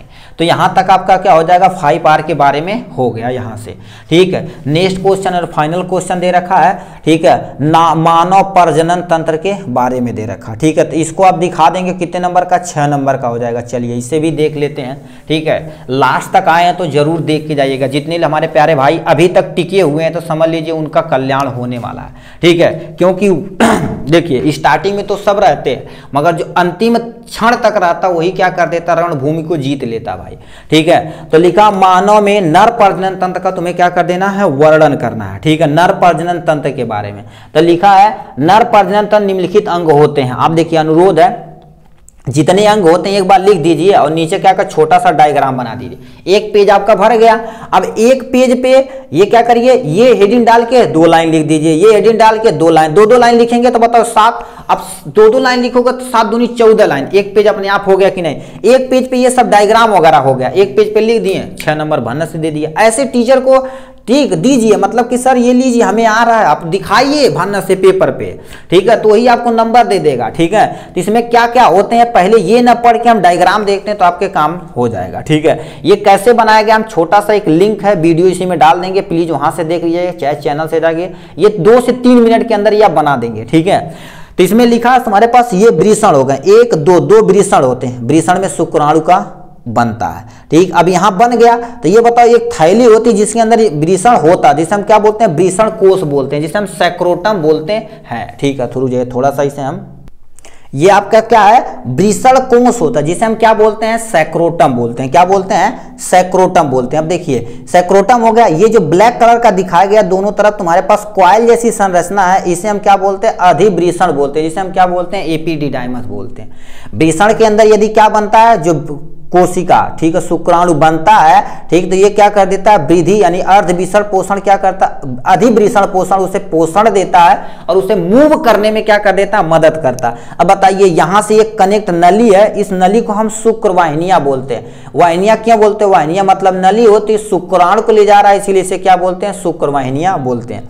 ये हो गया यहां से, फिर ये यहां पर आते हुए तो ये ग्लैंड तुम्हें दिख रही है, इस ग्लैंड को हम क्या बोलते हैं, प्रोस्टेट ग्लैंड बोलते हैं। क्या बोलते हैं, प्रोस्टेट ग्लैंड बोलते हैं। फिर नीचे आके ये वाले पोर्शन को हम क्या बोलते हैं, सीसन बोलते हैं। ठीक, इतना को आपको क्या कर देना, डिफाइन कर देना। तो यहां पर लिखा क्या है, पहला वृषण हो गया, दूसरा वृषण कोश हो गया, अधिवृषण हो गया, वास डिफरेंशिया हो गया, जिसे हम क्या बोलते हैं, शुक्रवाहिनियां बोलते हैं, शुक्राशय बोलते हैं, प्रोस्टेट ग्लैंड बोलते हैं, और सीसन यानी जिसे हम यूरेथ्रा भी बोला जाता है या पीनिस भी बोला जाता है, आप वहां से बोल सकते हैं। अब इन्हीं को थोड़ा थोड़ा लिख दीजिएगा, काम खत्म हो जाएगा। तो वृषण क्या होता है, वृषण एक जोड़ा होता, 1 2 2 जोड़ा होता, मतलब एक जोड़ा होता मतलब 2 नंबर में होता। ये उदर गुहा के बाहर त्वचा एक थैली जैसी संरचना होती, उसी में ये यानी स्थित होता। वृषण की लंबाई देखा जाए तो 4 से लेकर 5 सेंटीमीटर, चौड़ाई देखी जाए तो कितना होती है, 2.5 सेंटीमीटर होता है। ठीक है, अब आते हैं किस पे, वृषण कोश पे आते हैं, जो थैली है जिसमें हमारा पास क्या वृषण रखा हुआ है। यह एक पतली त्वचा तुम्हारे पास क्या झोलेदार संरचना होती है, जो वृषण को क्या करती है, बाहर रखने की मदद करती है। अब क्यों बाहर रहता है, वृषण को शुक्राणु बनाने के लिए शरीर के ताप से 2 से लेकर 3 डिग्री सेल्सियस कम होना चाहिए, तभी हमारा क्या बनेगा, शुक्राणु बनेगा। नहीं यदि बाहर रहता तो क्या होगा, शुक्राणु सही से नहीं बनता है। ठीक है, तो उसे बांझापन वगैरह भी कहते हैं। ठीक है, नेक्स्ट में लिखा अधिवृषण क्या होता है, अधिवृषण के निकट यानी वृषण के निकट अधिकांश भाग वृषण के कोषों के भीतर एक कुंडली जैसी संरचना होती है, जिसे हम क्या बोलते हैं, अधिवृषण बोलते हैं। ठीक है, यह वृषण को शुक्रवाहिनियां को भेजने का काम करता है और इसकी लंबाई कितनी होती है, 6 सेंटीमीटर होती है। इसका मुख्य काम होता है सखलन से पहले, मतलब जो सखलन मतलब आप जब मैथुन कर रहे हैं, ठीक है, हस्त मैथुन या सेक्स कर रहे हैं, उसके पहले शुक्राणु जो निकलता है उसे क्या कर देना, पोषण देने का काम करता है। पोषण देगा तो तेजी से भागेगा तो जाकर हमारी फीमेल वेजाइना के अंदर एग की तरफ जाएगा और एग को क्या करेगा, फर्टिलाइज करेगा, इसीलिए वहां पर यह अधिवृषण प्रेजेंट होता। शुक्रवाहिनियां क्या होती है, वाहिनियां मतलब नली होती है, वृषण के दीवार से लेकर सीसन का एक पतली नली होती है, जिसे हम क्या बोलते हैं, शुक्रवाहिनियां कहते हैं। ठीक है, तो ये शुक्रवाहिनियां इस पे हो जाएगा। शुक्राणु तथा या प्रोस्टेट ग्लैंड होती है। ठीक है, आप थोड़ा सा इसे चटकार करिएगा, ठीक है, क्योंकि ये पॉइंट है आपका सारा। ठीक है, तो इसमें लिखा है शुक्रवाहिनियां जिस स्थान पर मूत्रवाहिनियां से मिलती है वहीं शुक्राशय तथा प्रोस्टेट ग्लैंड स्थित होती हैं। ठीक है, ये मेन वाले चीजन पे, ठीक है, इस वाले रीजन पे क्या होता है, ये प्रोस्टेट ग्लैंड स्थित होती है। ठीक है, ये होगा शुक्राशय तथा प्रोस्टेट ग्रंथि एक क्षारी द्रव निकालती है, मतलब एक चिपचिपा सब्सटेंस निकालती है जो हमारी पेनिस को लुब्रिकेंट प्रोवाइड करता है। ठीक है, और क्या लेता है, शुक्राणु को एक तरल माध्यम मिल जाता है जिससे वो तेजी से भाग सका उसे स्थानांतरण में एक सरलता होती है। ठीक है, अब जो ग्रंथि, ठीक है, जो ग्रंथियां हैं, इन ग्रंथियों से एक लिक्विड स्राव होता है जो शुक्राणु से मिलकर क्या बनाता है, सीमेन का बनाने का काम करता है। ठीक है, लास्ट एंड फाइनल में तुम्हारे पास क्या हो जाएगा, पेनिस पे आ जाते हैं। पेनिस बेलनाकार मांसल वाह जननांग होते हैं, ठीक है, वाह जननांग होते हैं, ठीक है, यहां से हो गया, यहां से यह वीर्य को स्त्री के योनि में पहुंचाने का काम करते हैं। At the time of sexual reproduction penis क्या कर देते हैं, फीमेल वेजाइना के अंदर डालते हैं, जिससे आपका स्पर्म निकलता है, जो आपको क्या कर देगा, ठीक है, यूट्रस के जरिए फैलोपियन ट्यूब पे जाके एग को मतलब अंडे को फर्टिलाइज करेगा, जिससे एक बेबी डेवलप होना स्टार्ट हो जाएगा। ठीक है, तो ये था कितना किसके बारे में आपका टोटल, और टोटल हमने क्या कर दिया, ये पूरा पेपर 1 घंटा 16 मिनट के अंदर क्या कर दिया हमने, मेहनत करके पूरा डिटेल में कवर कर लिया। ठीक है, तो ये था आपका इसके बारे में। नेक्स्ट जो वीडियो आएगा एक मॉडल पेपर आएगा, तो ये दोनों आप यदि देख लेंगे तो आपका बहुत सारा कॉन्सेप्ट क्लियर हो जाएगा। ठीक, चलिए आज के लिए बस इतना ही, फिर मिलेंगे नेक्स्ट वीडियो में नेक्स्ट टॉपिक के साथ। तब तक के लिए bye bye and take care.